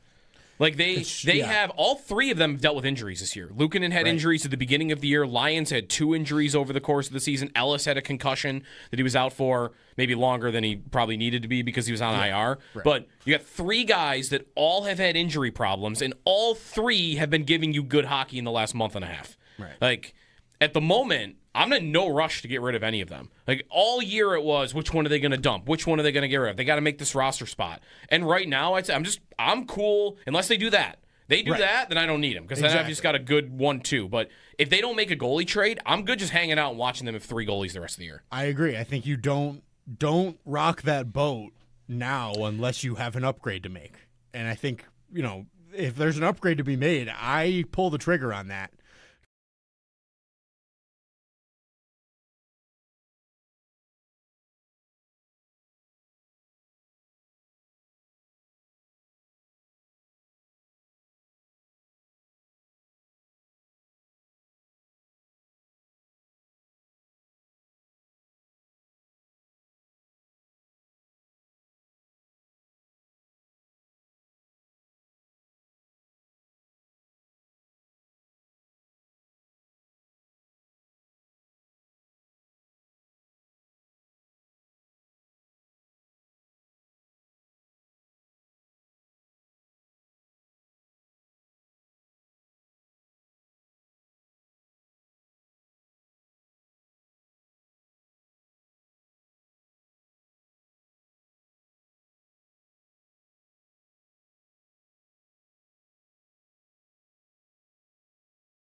Ready for instant trivia? Do it. Owen, Joe, Callie, going to play along? Okay, here we go. I'm looking for Super Bowl matchups as repeats. Okay. Seahawks and Patriots will be the second time these two teams have met. 1, 2, 3, 4, 5, 6, 7, 8, 9 other matchups have happened more than once. Okay. Give me the 9 matchups that have happened more than once in addition to this one. Okay. Bills, Cowboys. Yeah, that's the easy one to get the right easy off. one there. Yep. Bills, Cowboys. It's also the only one that has gone back to back. Okay. Okay. I know the Rams and Patriots have duked it out a couple times. Yep. Correct. Rams and Patriots. Hold on, let me get you the actual dates of these if you want. That would be 01 and 18. Yes. All right. Eagles, Chiefs. Eagles, Chiefs, correct. 2022 and 2024. Niners, Chiefs. 19 and 23. Okay. Okay. The Patriots, Eagles. Correct. Good. Patriots, Eagles, 2004 and 2017. Did Minnesota and the Raiders play multiple times in the 70s? No. It was only the once. Super Bowl 5. Giants, Patriots? Correct. Yeah. Good. The Patriots have 1, 2, 3, 4. 4 teams they've played twice. Oh, man. We were counting Patriots, Seahawks? Well, that'll be the next one. This is the next That'll one. the next Right. one, yep. All right. You got them all that are the most recent ones. How about 3 more matchups that have happened twice. I feel like there's another Dallas one. Dallas-Pittsburgh? 3 times. The only 3-time matchup in the Super Bowl. Were they all in the 70s? 75, 78, and 95. 95, right. Right, Coller went to a Super Bowl before he won it. Okay. Is there another Niners one? Niners and they didn't see the Bengals twice. Did they see the Chargers twice? Is it the Bengals? Bengals. 81 Yes. and 88. Right. Niners. I had that in my head. I wouldn't have had 81. 81 and 88, Bengals. And one more.